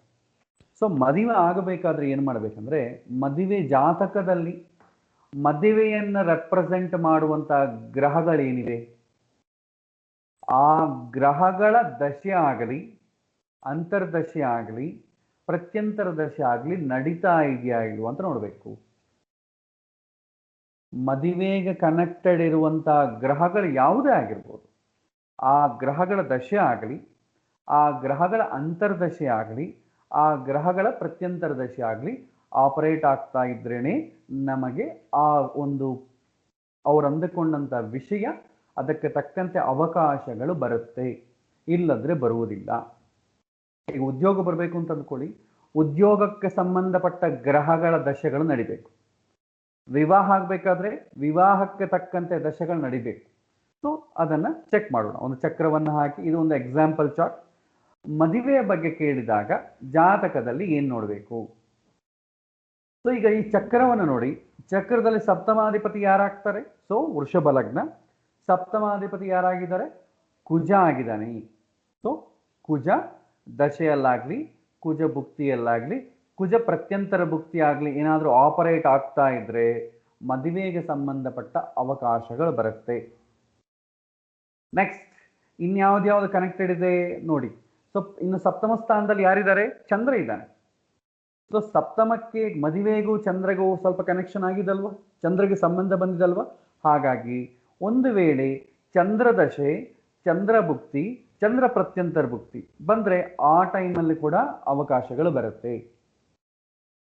ನೆಕ್ಸ್ಟ್ ಸಪ್ತಮಾಧಿಪತಿಗೆ ಯಾರು ನೋಡ್ತಾ ಇದ್ದಾರಾ? ಅದಕ್ಕೆ ಲೆಸ್ ಸಿಗ್ನಿಫಿಕೆನ್ಸ್ ಇರುತ್ತೆ. ಸಪ್ತಮ ಸ್ಥಾನವನ್ನು ಯಾರಾದರೂ ನೋಡ್ತಾ ಇದ್ರೆ, ಯಾವುದಾದ್ರೂ ದೃಷ್ಟಿ ಇದ್ರೆ ಆ ಟೈಮಲ್ಲಿ ಕೂಡ ಮದುವೆಗೆ ಸಂಬಂಧಪಟ್ಟ ಅವಕಾಶಗಳು ಬರುತ್ತೆ. But very little. ದೃಷ್ಟಿಗೆ ಜಾಸ್ತಿ ಪ್ರಯಾರಿಟಿ ಕೊಡಲ್ಲ.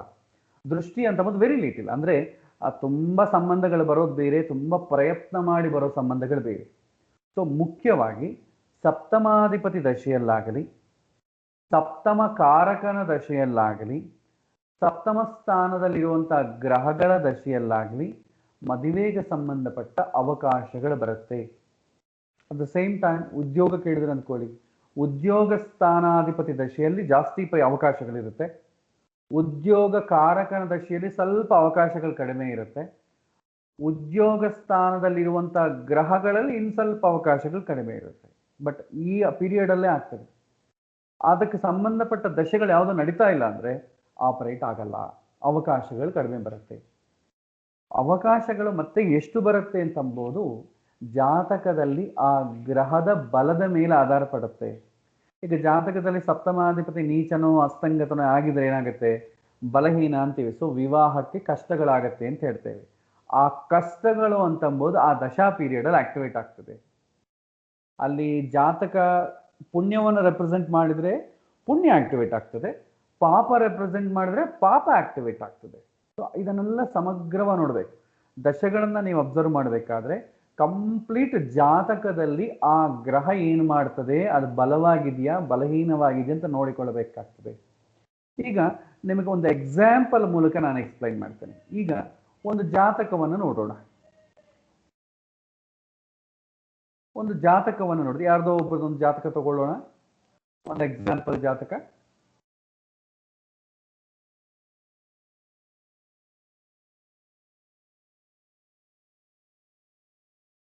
ಈ ವ್ಯಕ್ತಿಗೆ ತಗೊಳ್ಳೋಣ. ಈಗ ಹುಟ್ಟಿದ್ದಾನೆ. ಈ ವ್ಯಕ್ತಿ ಒಂದು ವೇಳೆ ಫ್ಯೂಚರ್ನಲ್ಲಿ ನನಗೆ ಯಾವಾಗ ಮದುವೆ ಆಗತ್ತೆ ಅಂತ ಕೇಳಿದರೆ ನೀವು ಹೇಗೆ ನೋಡಬೇಕು ದಶೆಗಳನ್ನ? ಅದನ್ನು ನೋಡ್ಬೇಕಾದ್ರೆ ಈ ತರ ನೋಡಬೇಕು.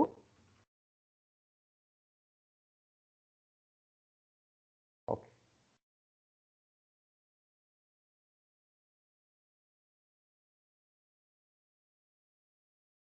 ಮೊದಲು ಈ ಜಾತಕದಲ್ಲಿ ಸಪ್ತಮಾಧಿಪತಿ ಯಾರು ನೋಡಿ.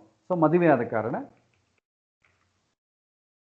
ಮೊದಲು ಸಪ್ತಮಾಧಿಪತಿ ಜಾತಕದಲ್ಲಿ ಯಾರು? ಸೊ ಲಗ್ನ ಯಾವುದಾಗ್ತದೆ? ತುಲಾ ಲಗ್ನ ಆಗ್ತದೆ. ಸೊ ತುಲಾ ಲಗ್ನಕ್ಕೆ ಸಪ್ತಮಾಧಿಪತಿ ಯಾರಾಗ್ತಾರೆ? ಕುಜ ಆಗ್ತಾನೆ. ಸೊ ಇಲ್ಲಿ ಕುಜ ಅಂತ ಬರೀತೀವಿ. ನೆಕ್ಸ್ಟ್ ಇನ್ಯಾರಿದ್ದಾರೆ ಸಪ್ತಮ ಸ್ಥಾನದಲ್ಲಿ? ಚಂದ್ರ ಒಬ್ಬನಿದ್ದಾನೆ. ಸೊ ಚಂದ್ರ ಅಂತ ಬರೀತೀವಿ. ಸೊ ಚಂದ್ರ ಜೊತೆಗಿದ್ದಾನೆ, ಸಂಯೋಗ ಕುಜನ ಜೊತೆಗೂ ಇದ್ದಾನೆ, ಅಥವಾ ಚಂದ್ರ ಸಪ್ತಮ ಸ್ಥಾನದಲ್ಲೇ ಇದ್ದಾನೆ, ಬಲವಾಗಿದ್ದಾನೆ. ನೆಕ್ಸ್ಟ್ 3 ಇನ್ಯಾವ ಗ್ರಹಗಳನ್ನು ನೋಡಬೇಕು? ಸಪ್ತಮಕ್ಕೆ ಕನೆಕ್ಟೆಡ್ ಆದಂಥ ಗ್ರಹಗಳು ಯಾವುದಿದೆ? ಬುಧ ದೃಷ್ಟಿ ಇದೆ, ಗುರುವಿನ ದೃಷ್ಟಿ ಇದೆ. ಸೊ ಈ 2 ಗ್ರಹಗಳನ್ನು ಹಾಕೊಳ್ಳೋಣ. ಗುರು ಹಾಕೊಳ್ಬೇಕು. ನೆಕ್ಸ್ಟ್ ಈಗ ದಶೆಗಳನ್ನು ನೋಡೋ ಕಾಲಕ್ಕೆ ಅವರ ಪ್ರಶ್ನೆಗೆ, ಅವರ ಏಜ್ಗೆ ಅಪ್ರೋಪ್ರಿಯೇಟ್ ಇದೆಯಾ ಅಂತ ನೋಡ್ಕೊಳ್ಬೇಕು. ಒಂದೊಂದ್ಸಲ ಏನಾಗುತ್ತೆ, ಸಪ್ತಮಾಧಿಪತಿ ದಶ ಆಪರೇಟ್ ಆಗ್ತಾ ಇರುತ್ತೆ. ಅವನಿಗೆ ಮದುವೆ ಅವನಿಗೆ ವಯಸ್ಸು ಬಂದು 60 ವರ್ಷ ಆಗಿರುತ್ತೆ. 60 ವರ್ಷದಲ್ಲಿ ನೀವು ಸಪ್ತಮಾಧಿಪತಿ ದೋಷ ನೋಡೋದು ಬೇಕಾಗಿಲ್ಲ. ಯಾಕಂದ್ರೆ ಮದುವೆ ಒಂದೇ ಅಲ್ಲ, ಸಪ್ತಮ ಸ್ಥಾನಕ್ಕೆ ಬಹಳ ವಿಷಯಗಳಿರುತ್ತೆ. ಬಟ್ ಮದುವೆ ಎಸ್ಪೆಷಲಿ ನೋಡಬೇಕಾದ್ರೆ ಸಪ್ತಮ ಸ್ಥಾನಾಧಿಪತಿಗೆ ತಕ್ಕಂತೆ ವಯಸ್ಸು ಕೂಡ ಇರಬೇಕು. ಸಾರಿ, ಇಲ್ಲೊಂದು ಮಿಸ್ ಮಾಡಿದ್ದೇನೆ. ಶುಕ್ರ ಕೂಡ ಹಾಕೊಳ್ಳಿ, ಯಾಕಂದ್ರೆ ಕಳತ್ರಕಾರಕ ಶುಕ್ರ ಅಲ್ವಾ. ಸೊ ಶುಕ್ರನ ದಶೆ ಬಂದರೂ ಕೂಡ ಆ ವಿಷಯಗಳು ಆಕ್ಟಿವೇಟ್ ಆಗ್ತದೆ. ಮುಖ್ಯವಾಗಿ ಆಗೋದೇನಂತಂದ್ರೆ ಕುಜ. ಸೊ ಕುಜನ ದಶೆಯಲ್ಲಿ, ಯಾಕಂದ್ರೆ ಸಪ್ತಮಾಧಿಪತಿ ಯಾರಾಗ್ತಾರೋ ಆದಾಗ ದಶೆಯಲ್ಲೇ ಜಾಸ್ತಿ ಆಕ್ಟಿವೇಟ್ ಆಗೋದು. ನೆಕ್ಸ್ಟ್ ಸಪ್ತಮ ಸ್ಥಾನದಲ್ಲಿ ಇರುವಂಥ ಗ್ರಹಗಳ ದಶೆಯಲ್ಲಿ ಆಪರೇಟ್ ಆಗುತ್ತೆ. ನೆಕ್ಸ್ಟ್ ಸಪ್ತಮ ಕಾರಕ, ಲಾಸ್ಟ್ ಒಂದು ದೃಷ್ಟಿ ಪ್ರಯಾರಿಟಿ ತಗೊಳ್ತೇವೆ. ಯಾವುದೇ ಆಗಲಿ ಮೊದಲು ಅಧಿಪತಿ, ನೆಕ್ಸ್ಟ್ ಆ ಮನೆಯಲ್ಲಿರುವಂಥ ಗ್ರಹಗಳು, 3ನೇದು ಬಂದು ಕಾರಕ, 4ನೇದು ಬಂದು ದೃಷ್ಟಿ ಬೀಳ್ತಾ ಇರುವಂಥ ಗ್ರಹಗಳು. ಇದನ್ನು ನೀವು ಪ್ರಯಾರಿಟಿ ಇಟ್ಕೊಳ್ಬೇಕು. ಈಗ ನೆಕ್ಸ್ಟ್ ಏನು ಕನ್ಸಿಡರ್ ಮಾಡಬೇಕು? Age factor very important. ದಶೆಗಳು ಬರ್ತಾನೆ ಇರುತ್ತೆ, ಬಟ್ ಅವನಿಗೆ ಬೇಕಾದಂಥ ವಿಷಯಗಳಿಗೆ ಸಂಬಂಧಪಟ್ಟ ಏಜ್ನಲ್ಲೇ ಹೇಳಬೇಕು. ಈಗ 60 ವರ್ಷ ಆದಮೇಲೆ ಕೂಡ ಮದುವೆ ಬಗ್ಗೆ ಅವನಿಗೆ ಅವಕಾಶಗಳು ಬರುತ್ತೆ, ಬಟ್ ತುಂಬ ಸೀನ್ ಇರಲ್ಲ. ವಿದೇಶಗಳಲ್ಲಿ ಬರುತ್ತೆ, ಬಟ್ ಅವನಿಗೆ ಸ್ಟಾರ್ಟಿಂಗಲ್ಲಿ ಪ್ರಾರಂಭದಲ್ಲಿ ವಿವಾಹ ಅಂದರೆ ಏನು ಆ ಒಂದು ಉತ್ಸಾಹದಲ್ಲಿ ಅವನಿರಲ್ಲ. ಉದ್ಯೋಗ ಅವಕಾಶಗಳು ಯಾವಾಗಾದರೂ ಬರುತ್ತೆ. ರಿಕ್ವೈರ್ಮೆಂಟ್ ಯಾವಾಗ? ಎಂಗೇಜ್. 60 ವರ್ಷ ಆದಮೇಲೆ ಕೂಡ ನೋಡ್ಬೋದು, ತಪ್ಪೇನಿಲ್ಲ. ಆದರೆ ಅವನ ಪ್ರಶ್ನೆ ಕೇಳೋ ಸಮಯಕ್ಕೆ ತಕ್ಕಂಥ ವಯಸ್ಸು, ಅದಕ್ಕೆ ತಕ್ಕಂತೆ ಪ್ರಶ್ನೆ ಕೇಳಬೇಕಾಗ್ತದೆ. ಯಾಕೆಂದರೆ ಒಂದು 45 ವರ್ಷ ಆಯ್ತು ಅಂದ್ಕೊಂಡು ಇನ್ನು ಮಕ್ಕಳಾಗಿಲ್ರಿ ಅಂತಂತಾರೆ. 45 ವರ್ಷ ಆದಮೇಲೆ ದಶೆ ಬಂದರೂ ಪ್ರಯೋಜನ ಇಲ್ಲ. ಬಟ್ ಪ್ರಯತ್ನ ಮೂಲಕ ಆಗ್ತದೆ. ಬಟ್ ಎಲ್ಲ ಕೂಡ ಏನಾಗ್ತದೆ, ಯಾವುದು ಆರ್ಡರ್ನಾಗ ಆಗಲ್ಲ. ಬಟ್ ಅದಕ್ಕೆ ನೋಡೋ ಕಾಲಕ್ಕೆ ಅದಕ್ಕೆ ತಕ್ಕಂತೆ ವಯಸ್ಸು ಕೂಡ ಆಪರೇಟ್ ಆಗ್ತಾ ಇದೆಯಾ ಅಂತ ನೋಡಬೇಕು. ಸೊ ಈಗ ಈ ಮಗು ಈಗ ಹುಟ್ಟಿದೆ, ಸಪೋಸ್ ಈ ಮಗುಗೆ ಒಂದು 24 ವರ್ಷ ಅಂತ ಅಂದ್ಕೊಳ್ಳೋಣ ಫಾರ್ ಎಕ್ಸಾಂಪಲ್, ನೋಡೋ ಕಾಲಕ್ಕೆ. ಸೊ ಈ ಮಗುಗೆ ಈಗ ವಿವಾಹ ಯೋಗ ಇದೆಯಾ ಅಂತ ಕೇಳ್ತೀವಿ. ಈಗ ಮೊದಲೇನು ಕುಜ ಮಹಾದಶೆ ನೋಡಬೇಕು. ಸೊ ಮೊದಲ ಗ್ರಹ ಕುಜ ಆದ ಕಾರಣ ಕುಜ ಮಹಾದಶೆ ಆಗಲಿ, ಕುಜ ಅಂತರ್ದಶೆ ಆಗಲಿ, ಕುಜ ಪ್ರತ್ಯಂತರದಶೆ ಆಗಲಿ ಏನಾದರೂ ನಡೀತಾ ಇದೆಯಾ ಅಂತ ಫಸ್ಟ್ ಚೆಕ್ ಮಾಡಿ. ಸೊ ಈಗ ಇಲ್ಲಿ ನಿಮಗೆ ವಿಂಶೋತ್ತರಿ ದಶೆ ಅಂತ ಕೊಟ್ಟಿದ್ದಾರೆ. ಈಗ ಪ್ರೆಸೆಂಟು ಕೇತು ಮಹಾದಶೆ, ಅದರಲ್ಲಿ ಶನಿ ಭುಕ್ತಿ, ಅದರಲ್ಲಿ ಗುರು ಪ್ರತ್ಯಂತರ ಭುಕ್ತಿ ನಡೀತಾ ಇದೆ. ಈ 3ರಲ್ಲಿ ಕೂಡ ಕುಜ ಅಂತಂಬೋದಿಲ್ಲ. ಹಾಗಾಗಿ ಹೆಚ್ಚಿನ ಅವಕಾಶಗಳು ಬರಕ್ಕೆ ಅವಕಾಶ ಇಲ್ಲ. ನೆಕ್ಸ್ಟ್ ಚಂದ್ರ ಏನಾದರೂ ಆಪರೇಟ್ ಆಗ್ತಾ ಇದೆಯಾ? ಇಲ್ಲ. ಶುಕ್ರ ಏನಾದರೂ ಆಪರೇಟ್ ಆಗ್ತಾ ಇದೆಯಾ? ಸದ್ಯಕ್ಕೆ ಇಲ್ಲ. ನೆಕ್ಸ್ಟ್ ಗುರು. ಸೊ ಗುರು ದೃಷ್ಟಿ ಇದೆ. ಸೊ ಗುರು ಪ್ರತ್ಯಂತರ ಭುಕ್ತಿ ಗುರು ನಡೀತಾ ಇದೆ ಪ್ರೆಸೆಂಟ್.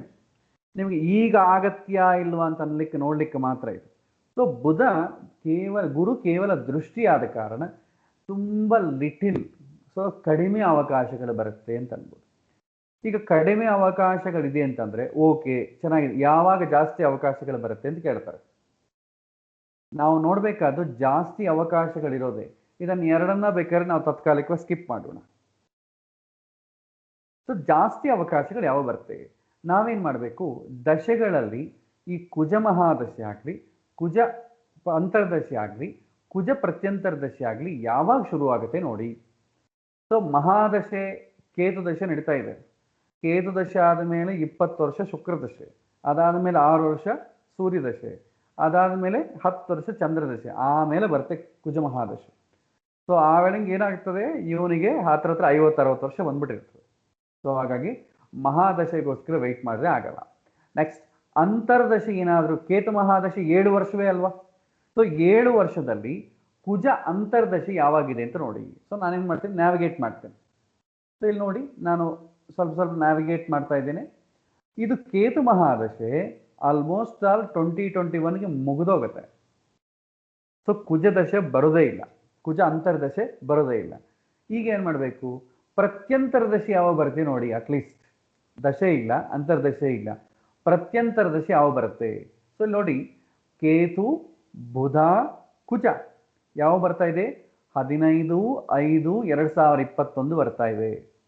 ಮದುವೆ ಬಗ್ಗೆ ನೋಡ್ಬೇಕಾದ್ರೆ ನಿಮಗೆ ಒಂದು ವರ್ಷ ರೇಂಜ್ ಇಟ್ಕೋಬೇಕು.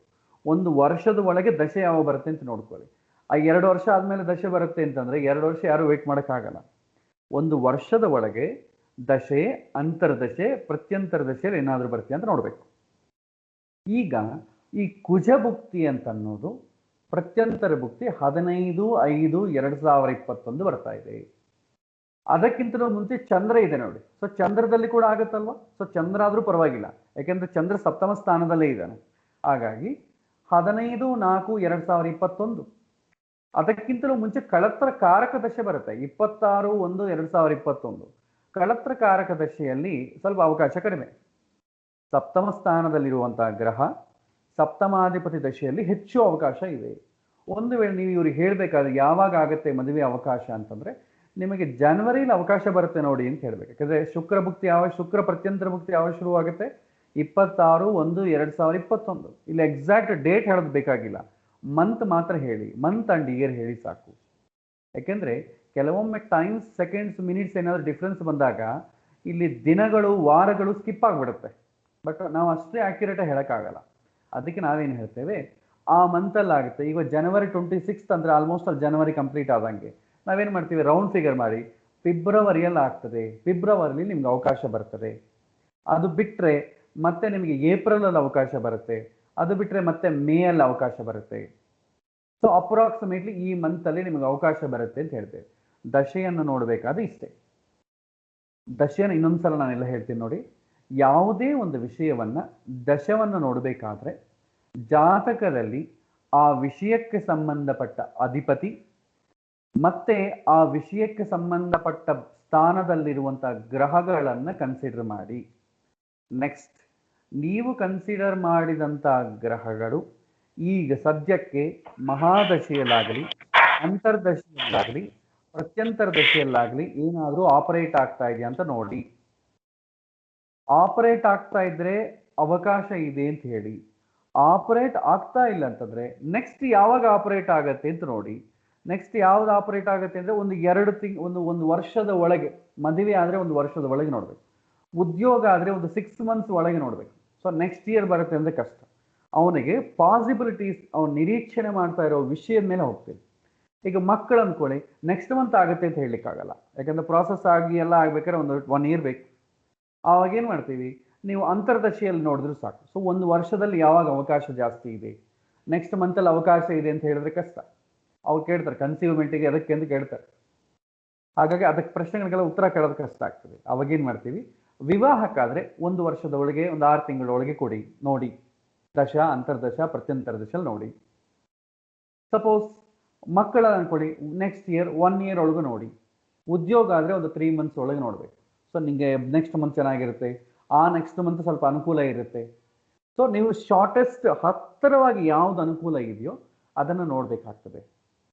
ಈಗ ಸಪೋಸ್ ಇನ್ನೊಂದು ಇದೇ ವ್ಯಕ್ತಿ ನನಗೆ ಉದ್ಯೋಗ ಯಾವ ಬರುತ್ತೆ ಅಂತ ಕೇಳ್ತಾನೆ, ಜಾಬ್ ಯಾವ ಬರುತ್ತೆ ಅಂತ ಕೇಳ್ತಾನೆ. ಫಸ್ಟ್ ಜಾಬ್ ಬರ್ಬೇಕಾದ್ರೆ ಅವಕಾಶಗಳು ಬರುತ್ತಾ ಇಲ್ವ ಅಂತ ನೋಡ್ತೇವೆ. ಸೊ ಈ ಜಾತಕದಲ್ಲಿ ದಶಮಾಧಿಪತಿ ಯಾರು? ಚಂದ್ರ. ಸೊ ಚಂದ್ರನ ತಗೊಳ್ಳೋಣ. ಚಂದ್ರ. ಸೊ ದಶಮ ಸ್ಥಾನವನ್ನು ಯಾರಾದರೂ ನೋಡ್ತಾ ಇದ್ದಾರಾ? ಟ್ರಿಗರ್ ಮಾಡುವಂಥ ಗ್ರಹಗಳು ಯಾವುದಿದೆ? ಸೊ ದಶಮ ಸ್ಥಾನವನ್ನ ಶನಿ ನೋಡ್ತಾ ಇದ್ದಾನೆ. ಸೊ ಶನಿ ಟ್ರಿಗರ್ ಮಾಡ್ತಾನೆ. ನೆಕ್ಸ್ಟ್ ದಶಮಾಧಿಪತಿ ಜೊತೆ ಯಾರಾದರೂ ಗ್ರಹಗಳಿದ್ದಾರಾ? ಕುಜ ಇದ್ದಾನೆ.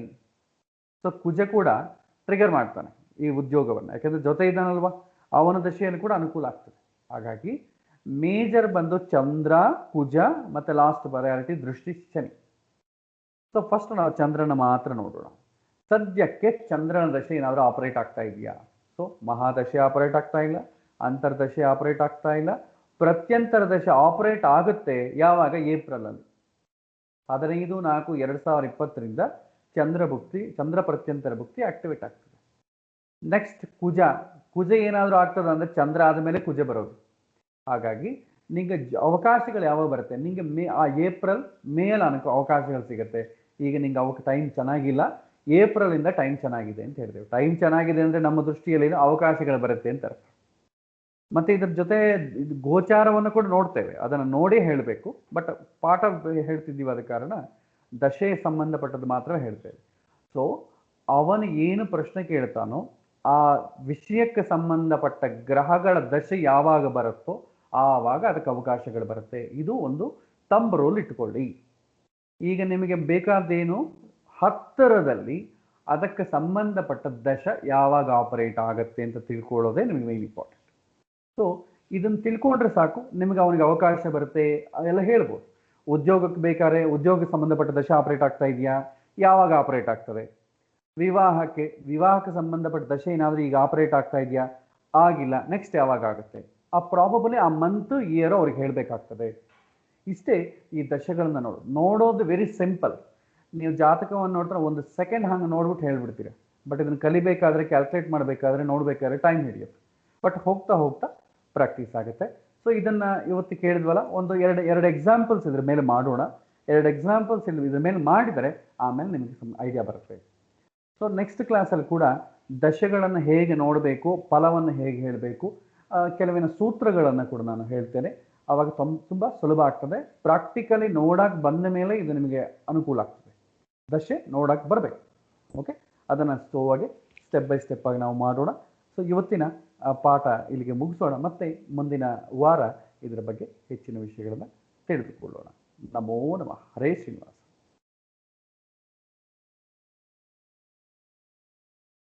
ಏನಾದರೂ ಪ್ರಶ್ನೆಗಳಿದ್ರೆ ನೀವು ಕೇಳಬಹುದು. ಗುರುಗಳೇ